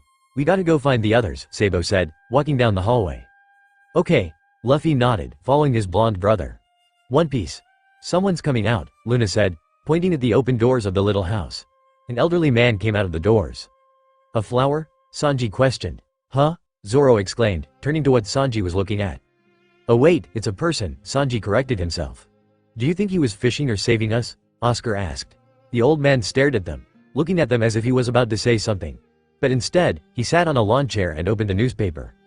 Say something, Sanji, Devin, and Ace snapped. The old man stayed silent though. If you wanna fight, then you have one. Usopp stuttered. We have a cannon. I think that might be a bad idea. Mika's sweat dropped. Listen to the young lady, the old man mumbled. Someone could die. Like who? Devin asked. Me. You. Anyway, hey old geezer, Arrow called out. Who are you? And what is this place? How rude, the old man said. You haven't introduced yourselves at all. Oh, sorry about duh. I'm Crocus, keeper of the lighthouse of the Twin Capes, the old man suddenly said. I'm 71 years old, a Gemini, and blood type AB. Arrow felled over anime style. As to where you are, does this look like a stomach of a mouse to you? So we were really swallowed up by the whale, Usopp gulped. I don't want to be digested, Nami whimpered. Isn't that the exit over there? Luna asked, pointing at a door. Everyone yelled, their eyes popping out in shock. Why does it look like it's floating? Arrow asked, sweat dropping. It's painted, isn't it? Just a simple old pastime, Crocus said, eyes never leaving his paper. Why are you here anyways? Usopp snapped. Let's just go, Zoro said, grabbing Usopp's shoulder. Then the area began to shake tremendously. What the heck? So, Crocus mumbled, looking up, he's doing it again. As the fluids in the stomach swayed, so did the little island. So it's really a ship? Nami exclaimed. So this stuff really is stomach acid? Does that mean the ships will dissolve? Arrow panicked. What's going on, old man? Devin yelled out to Crocus.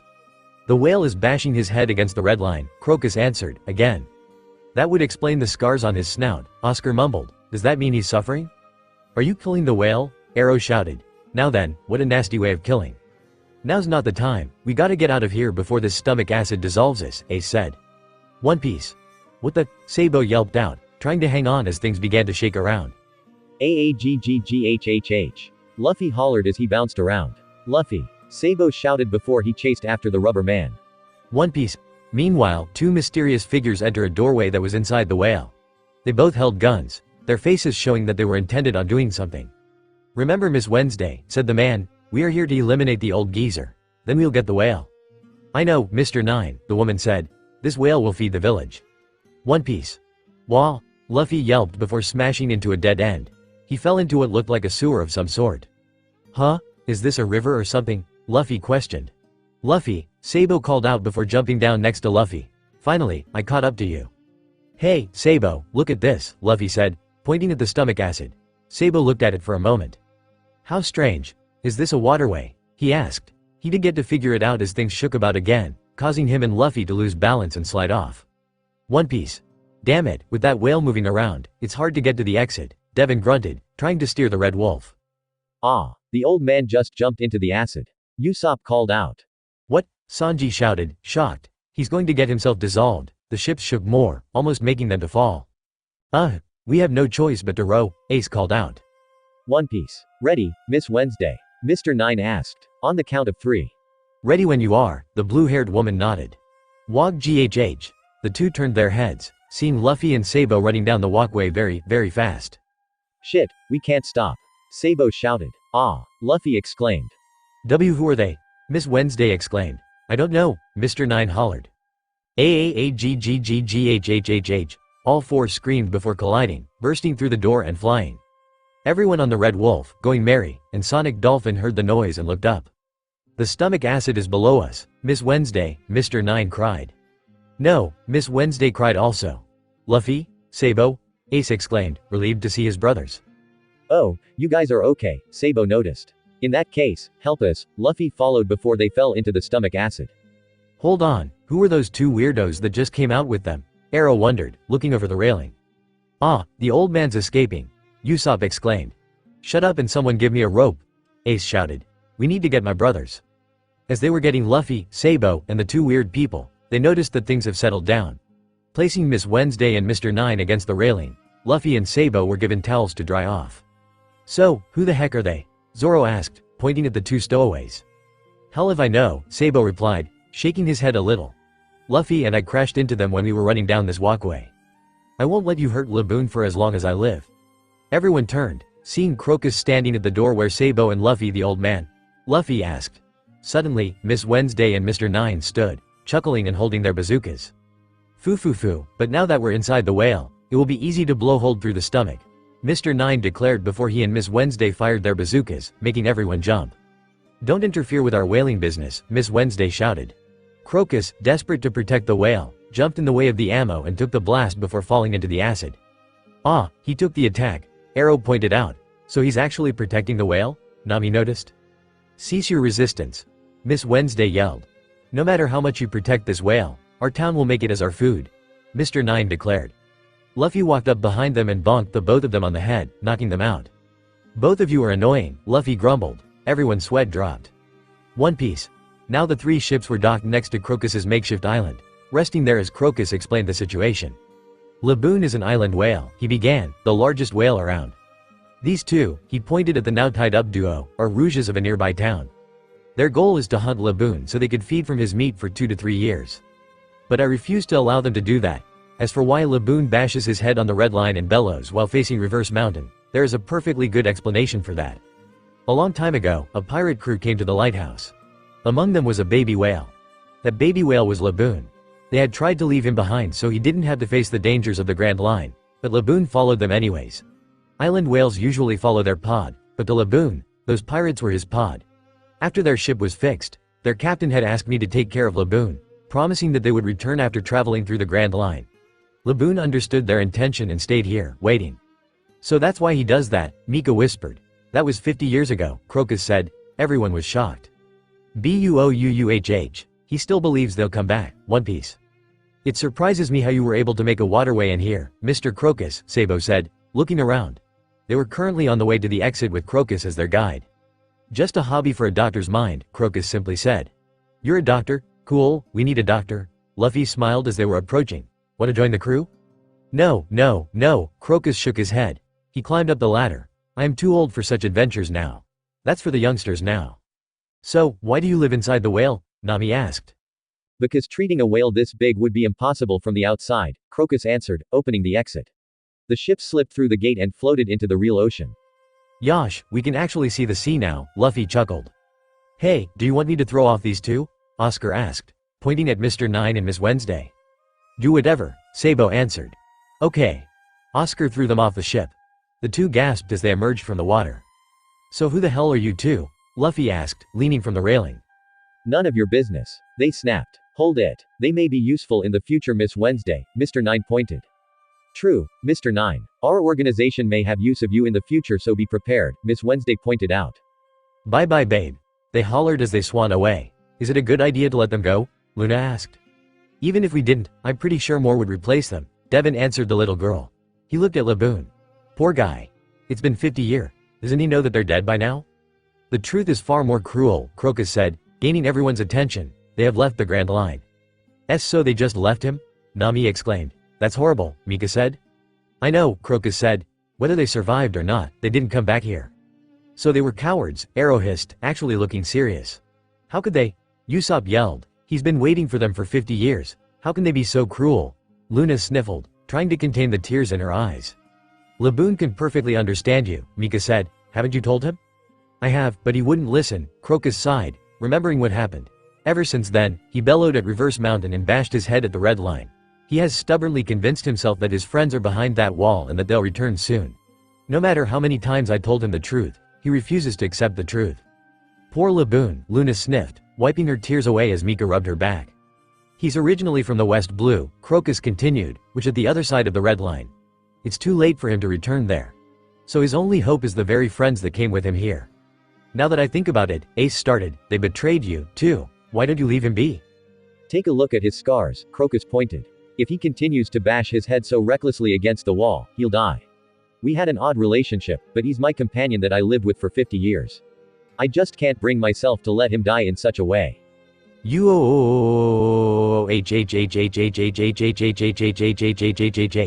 Everyone jumped when they heard a loud cry of determination. Huh? Nami said, noticing Luffy running up Laboon's side carrying Mary's mast with him. Oh, it's just Luffy-san, Mika said. What is that idiot doing? Usopp asked. We take our eyes off him for only a second, Zoro murmured. Maybe he just likes climbing things, Sanji suggested. Gum flower arranging. They heard Luffy scream as he pierced Laboon's fresh wound with the mast.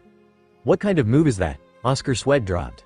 Isn't that the going Mary's mast? Ace asked. Yeah, it is, Sabo answered as Laboon began to sweat from the pain. Right at that moment, Sabo and Ace's eyes widened when they realized what Luffy just did. Oh she. Bououhh. Laboon began to cry in pain, shaking from side to side. "Luffy, you dumbass," Ace and Sabo screamed over everyone else's yells. Luffy just held onto the mast until Laboon smashed his snout onto the land next to him. Crocus tried to intervene, but was held back by the others due to the immense danger. Luffy continued his fight with Laboon, making his crewmates confused to what Luffy was doing. The Luffy crashed onto the lighthouse, sliding downward. Then he grinned. Ace and Sabo froze. They knew exactly what Luffy was doing. "It's a tie," Luffy yelled out enough for Laboon to hear. Laboon stopped short, confused about what Luffy just said. "I'm tougher than I look, you know, but I'm pretty sure you already knew." The others stood silent, listening intently to what Luffy was saying. "Our fight has yet to be settled, so we have to fight each other again someday. Even though your friends are already dead, but I'm still here, alive. My brothers, our friends, and I will travel around the Grand Line," Luffy explained. Laboon suddenly started tearing up. "Once we do, we'll definitely come back to meet you here. Then we'll duke it out." Everyone smiled at Luffy, who was giving Laboon something to look forward to. "So, what do you say, whale?" Laboon, though crying, gave out a cry of approval. Luffy grinned, happy to know Laboon accepted the challenge. "One Piece. There," Luffy exclaimed, holding a huge paintbrush. He stood with Ace and Sabo. Upon Laboon's snout was a messy version of Luffy's flag. "That will be the sign of our promise." "You hear that, Laboon?" Sabo called out. "So you better not bash your head against the wall." Laboon bellowed out in response. "Good boy." Meanwhile, Sanji and Oscar were preparing lunch with the elephant tuna. "Hey, Sanji," Oscar said, "do you happen to know how to make sweets or pastries?" "Yeah, why?" Sanji answered, cutting the tuna. "I was wondering if you can make something sweet for Luna," Oscar replied. "She never had anything sweet before." "Eh, how come? I don't believe it's my place to tell." Usopp was working on the mast with Devon help leaping. "He must be one heavy sleeper," Arrow said, poking Zoro's nose, trying to get some type of reaction from his fellow swordsman. "You have no idea," Usopp mumbled. "Actually, you should see Ace," Devon said. "He has narcolepsy." "Really? Yeah, it can be such a bitch sometimes, especially with dangerous situations." A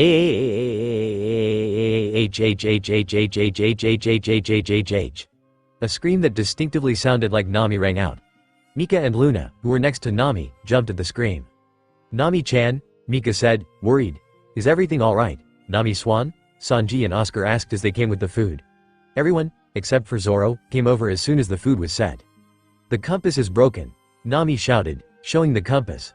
"The needle is just spinning, it won't stop." Luna frowned a little. "It's not broken," Luna said. "Don't you remember that common sense doesn't matter in the Grand Line? It's just the magnetic field." The little girl is right, Crocus joined in. "It's due to the many islands being rich with minerals. Everything here is unpredictable. You, as a navigator, should know that." "I see," Nami said, distraught. "Without any other means of navigating, it's hopeless." "Does that mean we have to end our journey here?" Arrow pouted. "No," Crocus said. "Ever heard of a log pose?" "No, never," Nami answered. "It's a special type of compass that records the magnetic fields." "A weird-looking compass, right?" Luffy asked, before holding up something. "Like this one?" "Yes, that's it. Without it, it would be impossible to navigate this sea. Of course, it's hard to get on outside the Grand Line." "Excuse me, but hold on for a second," Nami said, standing up. She punched Luffy. "How the hell do you have one? Did you two know?" She pointed threateningly at Ace and Sabo, who shook their heads. "No.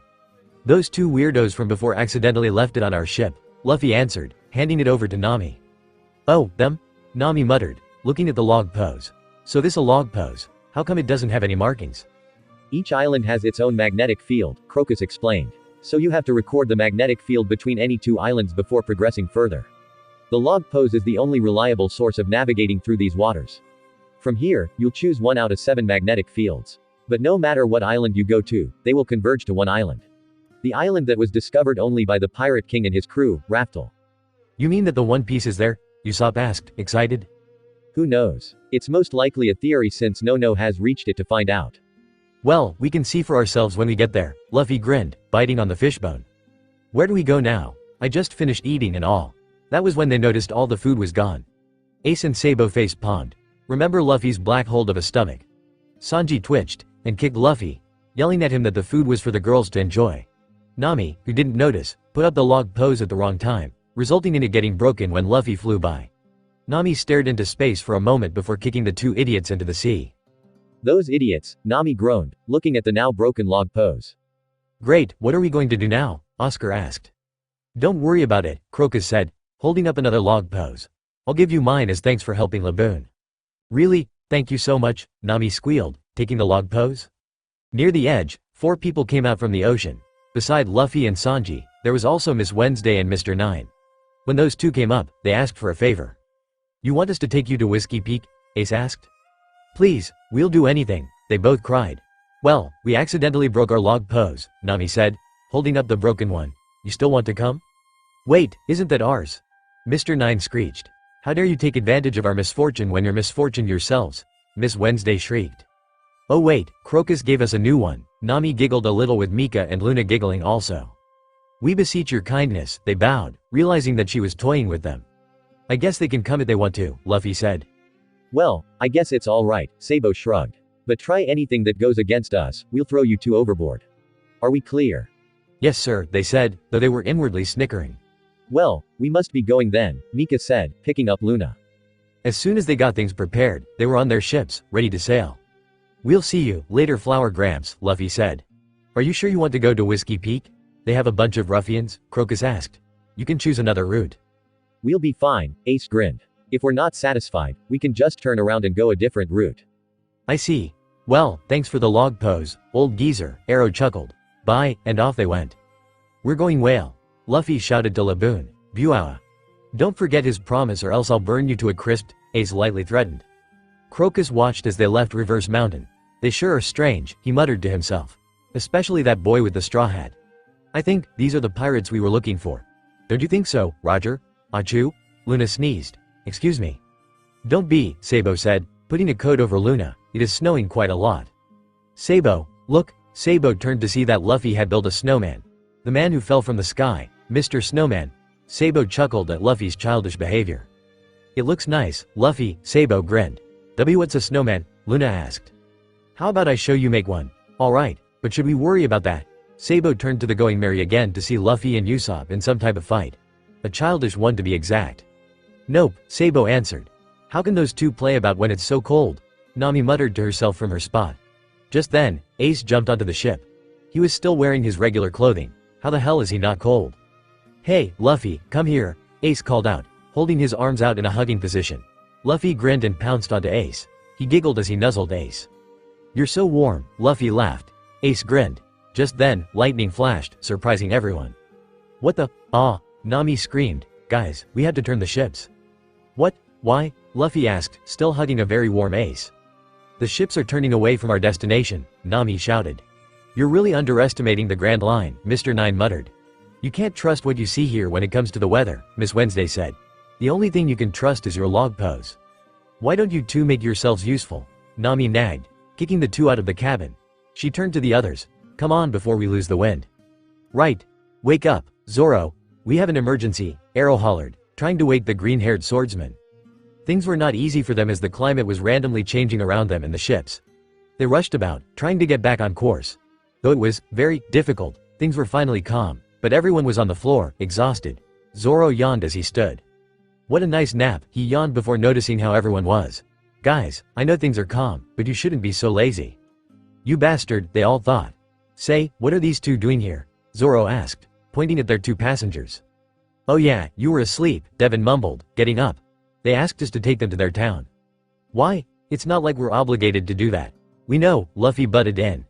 Zoro turned to Mr. 9 and Miss Wednesday again before kneeling to their eye level. There's something sinister about you two, Zoro said, grinning. What are your names again? Miss Wednesday. Mr. N9. There's something really familiar about your names, Zoro commented, making them jump. Where have I heard them before? But before Zoro could remember, Nami came up and hit his head a couple of times before turning to the rest of the crew. I'm really sorry that my navigations didn't work, Nami apologized. It's alright, Nami-chan. Mika comforted. None of us knew about this since we never been to the Grand Line. I guess you're right, Nami agreed. But at least things turned out alright. Look, everyone turned to where she was looking, and saw an island that seemed to have giant cacti. Our journey to the first island is over. Whoa, is that cacti? So, this is Whiskey Peak. Thank God we got here alive. They heard a noise and saw that their two passengers jumping onto the railing. We will now be departing, Mr. 9 said. We just might meet again though, Miss Valentine said. Bye-bye baby. They exclaimed before jumping away. Everyone's sweat dropped. Should we be worried? Arrow asked. No, the rest answered. We should focus on landing. I see a river that we can dock out, Sabo pointed out. Okay. Remember everyone, the log pose has to record the magnetic field before we can go to the next island, Nami reminded them. Seeing how it varies, that would mean we would have to stay for a certain amount of time. So that means if it takes a week then we would have to stay for a week? Usopp exclaimed. That's right, Nami said, crossing her arms. I'll be sure to check mine, too, Ace stated, lifting up his arm, showing his own log pose. Oh, that's good to have some extra eyes, Nami smiled. Silence, almost everyone screamed. Nami bonked Ace in the head, leaving a very big bump there. You had a log pose, and you didn't bother to tell us when we were with Crocus? Nami screeched. I forgot, Ace replied, muffled by the wood of the deck. He sat up. Look at it this way. If yours breaks, I can just give you mine. I guess, Nami muttered. Let's just go already, Luffy smiled. Okay, but be ready in case there will be a fight, Ace called out. As they edged closer to the island, they heard cheers and wails. Confused, they looked to the shore. To their surprise, they saw people welcoming them to their island. What the heck? Sabo and Ace muttered as Sanji and Usopp were relishing the attention from the beautiful girls in Sanji's case. Something was just not right. When they got to the shore and got off their ships, they were greeted by a man with strange curls. Ma, welcome to Whiskey Peak, the man said. My name is Igram. I know you may be surprised by this welcome, but Whiskey Peak is a town of liquor and music. Hospitality is our middle name. We must ask of you though, Ma, to enthrall us with your tales of adventure. Sure, Sanji, Luffy, and Usopp sang out while the others' sweat dropped. Say, how long does it take for the log pose to record on this island? Nami asked. We like to know so we can see how long we can stay, Ace followed. Now, Igram TSKED, put aside the thinking for now. Let us prepare a banquet. Yeah, time to party. Luffy shouted, laughing. So the ASL crew began to party with the town like there was no tomorrow. Though, none of them noticed Luna sneaking away because she didn't want any liquor. One Piece. On the other side of town, there was silence and in a house, two figures sat at a table. And so, we were unsuccessful to kill the whale and bring the town food, Mr. Nine muttered. But to correct our mistake, we have lured pirates to Whiskey Peak. That concludes our report. Yours sincerely, baby. Good, Miss Wednesday smirked. Once we send this to the boss, we should be cleared of our shame. Quick, put it in the unlucky's box. Mr. Nine went and put the rolled up paper in a mailbox with a Jolly Roger with the word, Baroque, over it. One Piece. After the party, most of the crew was pretty much passed out. Oh, how beautiful the cactus rocks are as they dance again in the moonlight, Igram muttered. Quite the poet, you are. Igram looked up to see Mr. Nine and Miss Wednesday sitting on the edge of a roof, staring at him, smiling. Am I right, Mr. 8? Miss Wednesday asked. Oh, it's you, Igram, aka Mr. 8, said nonchalantly. So, what about the pirates? They have fallen deeply, Igram started, into hell. Those kids really know how to eat and drink, someone groaned as she left the building the ASL crew was in. Miss Monday, Igram noticed. We should have ambushed them at the docks. Our food supply has shortened because of them. Not to mention the failure of getting that whale meat. Don't talk about us like that, Miss Wednesday snapped. We tried our hardest, Mr. Nine argued. Enough, Igram interrupted. Unlike you, I have done some research on this crew. Look at these. He took out Ace, Sabo, and Luffy's bounties, shocking his companions. These bounties, Miss Wednesday shouted in shock. How can they have these bounties? They act like idiots, Mr. Nine commented. You know better than to underestimate a pirate's strength because of their appearance, Igram scolded. At the moment, they're unconscious. Go confiscate all the treasure they have, and tie them up.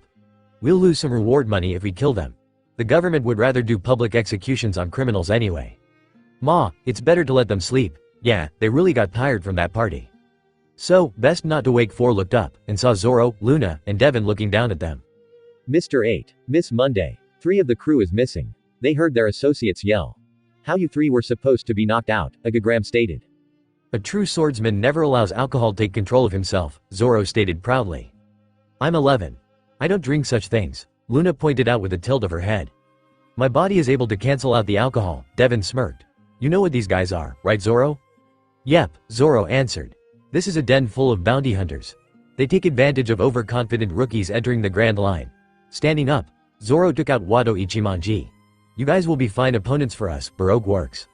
Wah? How does he know about our organization? Mr. Nine screamed, surprised like the rest of his allies.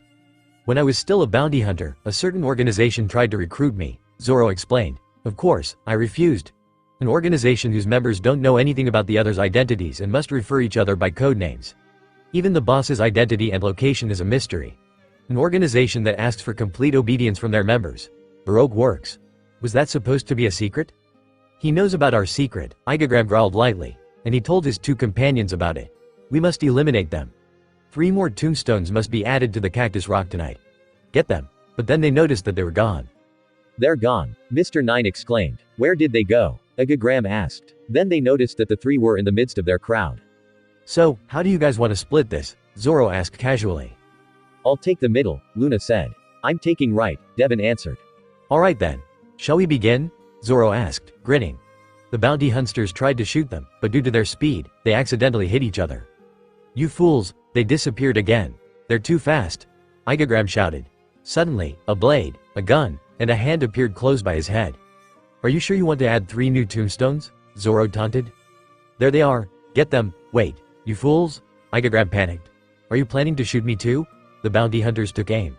I said wait. Igram took out his saxophone and blew, shooting out bullets from it. Igarappa. By then, Luna, Zoro, and Devin had already disappeared to a hiding spot. A shotgun, huh? Zoro said, panting. That's going to be a problem, Devin whispered. That was really close there, Luna said, giving out a breath of relief. It seems, Igram started, his voice low and dangerous. We'll have to deal with them personally. Zoro, Devin, and Luna versus Baroque Works. The matter of responsibility? Where did those 3 go? Igram wondered. Do they plan to take on all of us by themselves? They don't seem to understand the power of Baroque Works. Unknown to them all, Luna, Devin, and Zoro were listening in on their every word from a nearby building. Zoro smirked as he touched one of his swords hilt. This is the perfect chance to try out my new swords, Zoro grinned. Don't hold anything back. I don't think they noticed us here yet, Devin muttered. Found them, shocked. The 3 first mates looked up to see a bounty hunter, pointing his gun at them. Just before he could shoot, Zoro busted open a door, and rolled in as Devin grabbed Luna and did the same. Just as they got a hold of themselves, more bounty hunters from the windows and doors were pointing guns at them. Quickly, Zoro kicked up a table, blocking some of the bullets. He took hold of Yubashiri. I'll start with you first, Zoro mumbled. Luna took out her gun as Devin cracked his knuckle. Take your time, Luna nodded. Zoro smirked as he sliced the table in half and charged at the bounty hunters. With quick movements, he passed by them. The bounty hunters were a little confused as they seemed unscathed. Very light. A fine blade indeed, Zoro praised. Suddenly, the bounty hunters doubled over in pain as Luna and Devin caught up to Zoro. Over there, I see them. Oh, we've been spotted, Zoro said as he smiled. Up there. Luna pointed at a flight of stairs before running toward it with Devin and Zoro following her. Once she got up to the top, she was met with a bazooka. Take this. Eep. Luna squeaked. Flaming axe kick, Devin shouted as he kicked the bazooka that was in the bounty hunter's arms. That was close. Nice save there, Zoro commented. To Zoro, look out, Devin exclaimed, pointing at a liquor barrel coming straight at them. Zoro quickly sliced the barrel into 4 pieces. Man, what a waste of fine liquor. Zoro sighed as the hunters behind them were knocked out. Suddenly, he noticed a stone axe coming at him. In retaliation, he somehow cut through the stone, shocking himself and his companions. Holy, this one can cut through stone. Kitetsu has a pretty sharp edge. A masterwork blade only cuts when the user wishes to cut something. This one is going to be a problem child. Zoro didn't notice the kid with a knife behind him until he heard Luna shoot her gun, knocking the knife out of the boy's hand. Zoro turned and stared at the boy, who cried and went to hug a nun. May the Lord have mercy on us. The nun cried. The 3 first mates stared at them blankly. The Lord's merciful binding. The nun sprayed something at them with a cross. She and the boy took out their weapons to strike. But then noticed to see they were behind them. Luna looks way more innocent than that kid, Zoro muttered. Don't I know it? Devin asked, holding Luna who was purring in his shoulder. Zoro knocked the nun and the kid with the back of his blade before climbing up the ladder with Devin and Luna. They're going up again. Get them. As soon as they reached the second roof of the building, Zoro took hold of the top of the ladder, grinning evilly at the man who just got there. With his inhumane strength, he pushed the ladder off the edge, causing many to tumble off. He turned to Devin and Luna. You two stay here, he said before jumping on top of the falling ladder and launching himself to the next roof. He was about to be shot at until he took out 2 swords. 2 swords style. Takanami. Zoro smirked as he took down his opponents. He looked up as he heard screaming from above. He simply cut a circle and walked off as the hunters above him fell into a hole. Hey, can you guys take care of some of the losers down there? He called out to Devin and Luna. I guess, Devin called back. Though as the fishman karate user turned, he heard Luna shout. Zoro, duck. Zoro blinked before feeling a presence behind him. Quickly, he fell to the ground just as a ladder smashed itself against the wall in front of him. Holy shit. That was close, Zoro gasped. But he was grabbed by Miss Monday, who had brass knuckles in her other hand. The next thing he remembers was getting punched in the face as he heard his comrades scream out his name. Ma, Igram muttered, we wasted too much time already. Gyyaahhhhh. Miss Monday's scream was heard from below, shocking her fellow bounty hunters. What's wrong? Zoro asked with his face shadowed over. Though he was in Miss Monday's grip, his hand was holding her face in a death grip. Where's that strength you're so proud of? With that said, Miss Monday fell to the ground. Whoa, Luna awed as she saw Zoro power and strength. As expected of one of our captain's first mate, Devon clarified, crossing his arms. I can be strong like that, in your own way. Come on, let's go kick some butt. Shall we continue? Zoro smirked, licking some of his blood off his face. A fight is never a game. I see, Igram scowled. The wanted poster must be a mistake on the Marine's part. So, he must be the real captain, including the other two, Mr. Nine concluded. I've always thought it was strange how those three grinning idiots are worth their bounties, Miss Wednesday nervously laughed. It's disgraceful, Igram muttered. To be defeated by these three. As members of Baroque Works entrusted by Overboss to watch over this town, we have a matter of responsibility. Igram took out his saxophone and got ready to play it. Zoro noticed this action. Iga grappa. Luckily, Zoro was able to dodge in time. Igram then turned towards Luna and Devon. Iga grappa. Oh shit. Devon shouted. Quickly, he grabbed hold of Luna and jumped to the roof Zoro was on. God damn that man. You guys okay? Zoro asked. Yeah, I think so.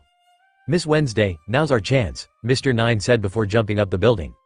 Right. Miss Wednesday whistled. Karu, lend me a hand. Suddenly, a duck appeared out of nowhere. It quacked and lifted a wing. Not literally. Finally, Miss Wednesday was upon the saddle of Karu's back. Now let's show them your speed that can even outrun a leopard.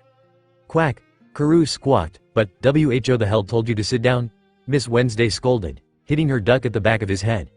The three first mates looked down at the strange scene below them and sweat dropped. The hell? Zoro blandly said. I don't really want to know, Luna groaned. Shouldn't you be paying attention to something else at the moment? They heard a voice call out. They looked up and saw Mr. Nine jumping off the roof above them. Can you keep up with my acrobatic finesse? Neketsu 9 Kanju bat. Mr. Nine swung his bat at them, but Zoro was able to block him with his sword. These are metal bats. Better not let your swords get chipped. Mr. Nine flipped so that he was a few feet behind Zoro, Luna, and Devon. The three paused a little as Zoro wiped his forehead. What's wrong? Are you too scared to move? Mr. Nine taunted. Zoro made him eat those words when he appeared in front of him pointing his sword at Mr. Nine. Gia. Mr. Nine panicked and began hitting Zoro's sword randomly. Oh, what happened to that acrobatic finesse of yours? Zoro smirked. Fine, I'll show you, Mr. Nine growled before flipping over Zoro. Keep your eyes open, but then, he realized that he was wide open in midair. Zoro smirked. He's wide open for you, Devon, Zoro shouted. Thank you, Devon said before leaping into the air and punching Mr. Nine down to the ground. I wonder who else is incompetent, Zoro said with a scowl as Devon landed next to him.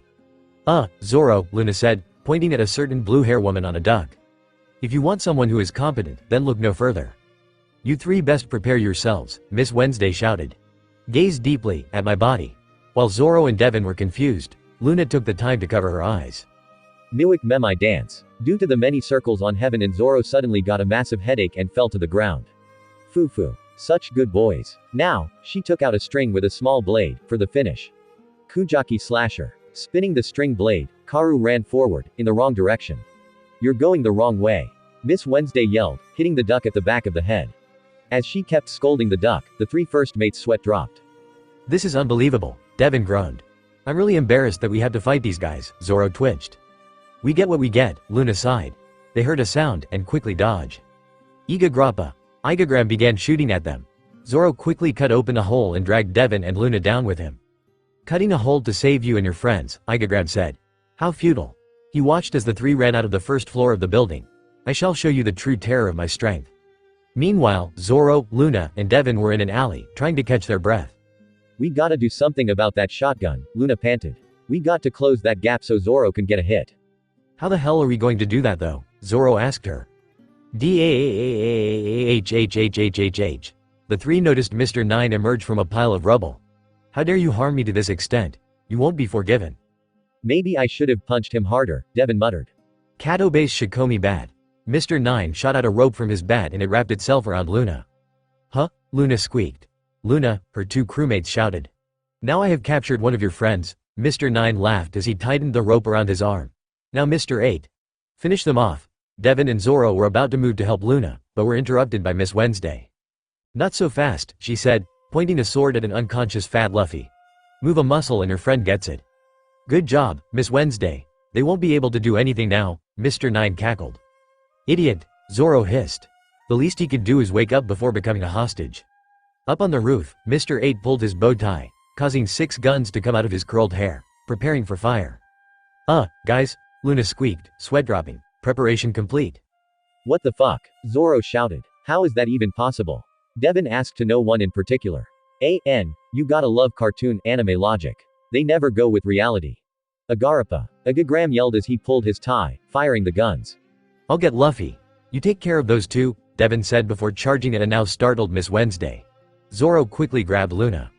Hang on tight, Zoro told the little girl even though she was tied up.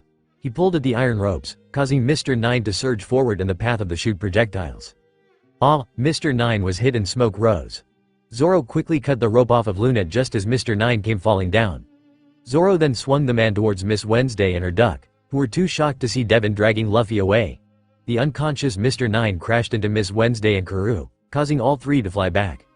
Phew, Zoro sighed, turning to Luna. You okay, kid? Yeah, Luna said, taking off the remaining ropes on her.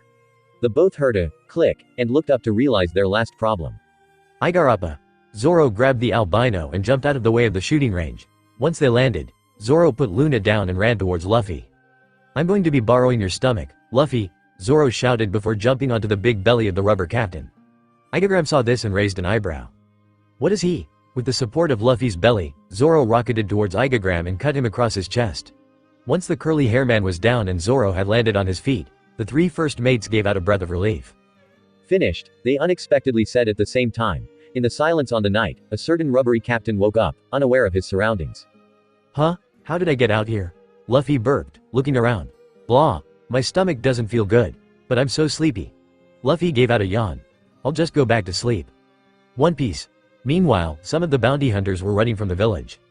I can't believe they defeated number agents under 12, one bounty hunter shouted. I didn't actually think those 4 would lose. Where do we hide? Anywhere but there. Let's just stay hidden until those pirates leave the Ag. It's the UNLUCKIES, Friday the 13th. On the graveyard sign, a vulture and an otter were settled there, glaring at them. Hold on, we weren't running away or anything. We're just going to, the bathroom. The unluckies had a murderous glint in their eyes before rushing towards the bounty hunters. GYYYYAAAAA. They all screeched. Wait, the unluckies stopped short. They all turned to see 3 people standing at the edge of the town. One was a woman holding a green and indigo striped umbrella. The other was a man wearing some sort of trench coat with a bunch of 5s. And the last was also a male that had brown hair. He wore pink sunglasses, a pink tank top, a brown belt holding up blue pants, and pink shoes. Oh man, laughed the pink-wearing man. That was a lot of noise. Such a rowdy town, the woman said. HPMH, the trench coat man huffed. I can't believe we were sent to the front lines. The bounty hunters pointed their guns at the 3 newcomers. Who the hell are you people? They yelled, unaware of the shocked looks of the unluckies. Mr. 5, the trench coat man said. Miss Valentine, the woman smirked. Mr. Pink, the pig-wearing man chuckled. One Piece. In the silence of the night, Luna and Devin watched as Zoro was dragging Miss Monday and Mr. 8. Down you go, Zoro muttered, throwing the 2 Baroque Work members off the roof. Once they were on the ground, the green-haired man sat down. That takes care of cleaning things up. He noticed Luna and Devin climbing up to where he was. You guys want a drink? Zoro asked, holding up an alcohol bottle he got out of nowhere. Sure, I kinda need one, Devin said just as he got up. No thanks, Luna answered. I'm underage. Alright, suit yourself, Zoro shrugged, handing Devin another bottle he got from nowhere. Devin thanked Zoro as he opened the bottle. So what should we tell the others when they wake up? We'll just tell them what happened, Zoro said. I'm pretty sure they'll believe you at the least. I guess, Luna muttered. Suddenly, she jerked a little as her ears heard something. Do you guys hear that? I don't hear anything, Devin said. It must be your imagination. Down below, Igram was getting up from being unconscious. I can't die, not here, he thought while gasping. I still have that mission. You lost to a little girl, a fish guy, and a swordsman? How pathetic, muttered a voice behind him. Igram turned to see 3 figures that he knew of. Mr. 5, Miss Valentine, Mr. Pink, the curly-haired man shouted. Are you idiots playing around? Mr. Five grumbled. Kyahahaha. Ms. Valentine laughed. Give them a break. They're not capable as we are. What a mess, Mr. Pink sighed, his sunglasses slipping down a little. Do we have to clean all this shit up? Did you just come to laugh at us? Igram panted. Sort of, Mr. Pink shrugged with a smug grin.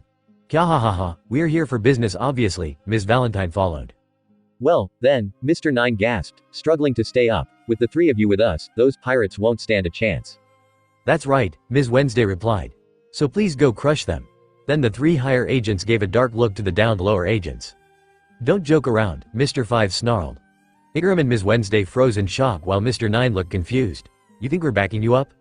You think that we were just ordered to come to the edge of the Grand Line just to help you with a bunch of rookie pirates? Ms. Valentine snickered. Pwahahaha. Mr. Pink laughed. That's priceless. What? Mr. Nine yelped. Then why are you here? Surely, you would know, Mr. Pink smirked. A crime severe enough for the boss to send us all the way here, Mr. Five explained. The boss's words were direct. My secret has been found out. We have no idea what the secret was, but Baroque Works' #1 rule is secrecy. No one is supposed to pry at other people's past. Thus, it leads to the conclusion that the boss's identity has been found out. After the investigation, we found out that an agent is from a certain kingdom has infiltrated Baroque Works, Ms. Valentine finished. Wait, Mr. Nine panicked, seeing that he had a crown on him. I know I wear this crown, but I'm not a king.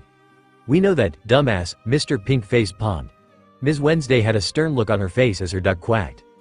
They know, Igaram thought. Is this the end? Back to the three first mates, they watched the agents talking to each others, but did not hear a thing due the distance. Luna tugged at the shirts of the elder men. What is it, Luna? Devin asked. I think I know, Zoro said as he swallowed the sake in his mouth. Luffy is caught in the open. Should we go get him? Luna asked. Devin and I can get him.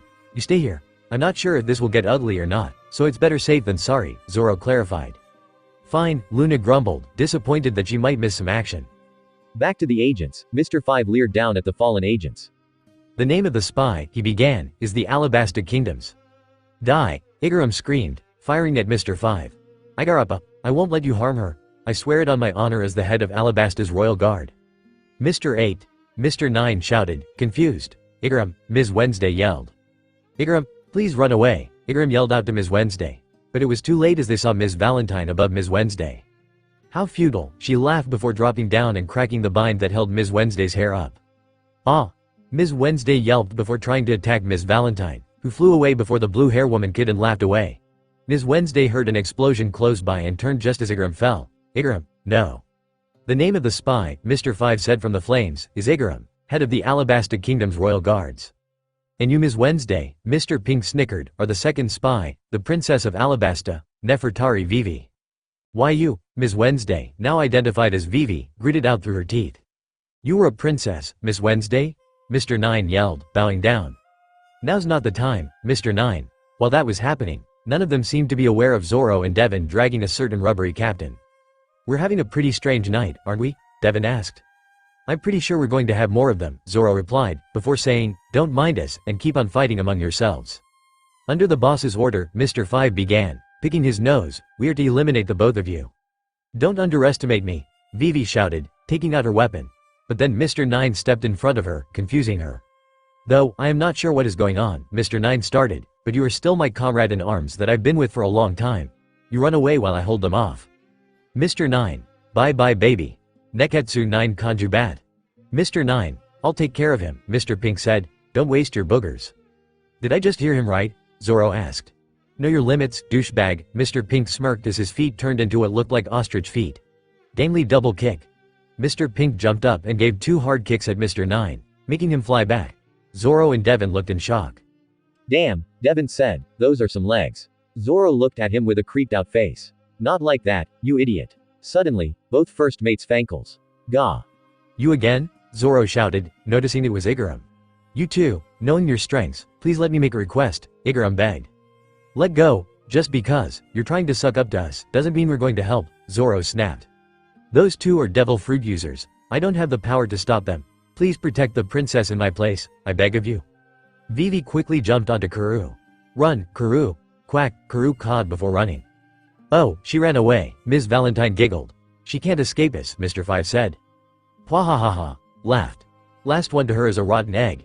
He suddenly turned into an ostrich and ran off, laughing like a madman. Ms. Valentine also laughed before running after Mr. Pink. Mr. Five mumbled something along the lines of, "idiots," and followed. Igram was still holding onto Zoro and Devon's ankles, trying to get their help. If you can safely bring her back to the Alabasta Kingdom in the Far East, the curly-haired man coughed, I will reward you greatly. If you don't shut up, I am going to kill you, Zoro grunted. Please don't, Zoro. Devon's sweat dropped. Please, protect the princess, Igram begged. A reward, you say? Ah, Zoro, Devon, and Igram turned to see a certain orange-haired navigator. How about a billion belly? She smirked, Nami. To be continued, One Piece. Me. Well, there we go. A new chapter for the day and I'm back in the US of A. The three men stared the orange-haired woman. A billion, Igram coughed. Ma. Weren't you out cold a while ago from drinking booze? Zoro asked, sweat dropping. As if, how can I let my guard down in a place like this? Nami replied. A place where people welcome pirates. Wouldn't that hint out anything at all? She has a point, Devon muttered as he thought back to it. So I only pretended to be drunk. I could drink a lot more if I wanted to. Whatever, the two male first mates mumbled. Nami noticed that Igram was still in shock about her price and decided to say something. So, how about it? Nami asked. Can you guarantee a reward of 1 billion berry to us, Mr. Head of the Royal Guard? Remember that without us your precious princess will die. Such a witch, Devon internally cried. I am afraid I cannot guarantee such a number, I am only one soldier, Igram argued. Are you telling me that the princess is worth less than 1 billion berry? Nami asked, making Igram freeze. Pay up. Talk about extortion, Zoro muttered. Is she usually like this? Devon asked. You have no idea. In that case, Igram coughed. I'm sure that if you safely bring the princess back to the kingdom, you can negotiate with her and receive that much money. So you want us to save her first? Nami asked with a nervous smile. There is no time to talk. The princess is in danger, Igram desperately yelled. Fine, we'll save your princess, Nami sighed. Go get her, Devon and Zoro. What? Devon yelled. Why do we have to go? Zoro screamed. Why do we have to help you with your dirty money grabbing schemes? Don't be dumb, she said. The money may be mine alone, but a contract includes the whole crew. That logic is only good enough for little kids. The male first mate snapped. Oh, come on, I'm just asking that you beat up a couple of bad guys. If you hadn't noticed, I hate being used by others, Zoro yelled. We're nothing like Sanji, Devon argued. During the three's little argument, none of them noticed Luffy getting up, muttering about going to pee, and walking off. Oh, I get it now, Zoro, Nami smirked, focus INF her attention on Zoro. You're only saying that because you don't think you can win. What did you say? I dare you to say it again, Zoro growled. You're only saying that because you don't think you can win. Oh, you did not just say that again, aren't you forgetting that you owe me money? Nami sighed. What? I don't, Zoro retorted. Remember at Logtown, I gave you 100,000 berry. And I gave it back to you since I got my swords for free. But I gave you the money at a 300% interest, Nami continued. You still owe me 200,000 berry. Harsh, Devon thought as he looked over at Zoro, who had a look of bewilderment. But you got your money back, isn't that enough? Zoro asked. Nope, Nami bluntly said. What? Nami gave a look of disappointment at Zoro. Are you saying you can't keep a promise? Devon could have sworn he heard a punch at someone's pride as he watched Zoro grit his teeth. And Devon, Nami said, getting the orange-haired man's attention, what would Mika think if you left someone who was in need of help? Devon's eye twitched, giving a look that obviously said, how dare you bring the Mika card up? So if you do as I say, Zoro, we'll be even, and Devon, I won't tell Mika about what you wanted to avoid. I hate you so much, Devon growled before walking off. I will make sure you don't have a peaceful death, Zoro snarled before following the fishman karate user. I'm not going to have one anyway, Nami smirked. I'd probably go to hell. She noticed a speck of white from the corner of her eye. Don't even think about it, Luna. Luna froze, and hunched over seeing that her plan to go help Zoro and Devon failed. The little girl walked over to Nami. How come I can't go? Luna whined. I'm pretty sure Sabo and Oscar would skin me alive if I let you do something that dangerous. Curse my uselessness, Igram grunted, gaining the two girls' attention. If only I was stronger, I could protect the princess. Hey, don't worry, Nami smiled to reassure the man. Zoro has the strength of a monster. So does Devon, Luna followed. If anything were to happen to the princess, Igram panted, it would mean the end of our kingdom. She must stay alive. Luna and Nami looked at Igram, confused of what he was talking about. One Piece. As fast as her duck could run, Vivi tried to escape the three Baroque Works agents after her. There she is, faster, Kuru. Vivi ordered. There's a boat docked behind the cactus rock. Kya ha ha ha. Miss Valentine laughed. The prey is close by, Mr. Pink clucked. Such a futile attempt, Mr. Five muttered.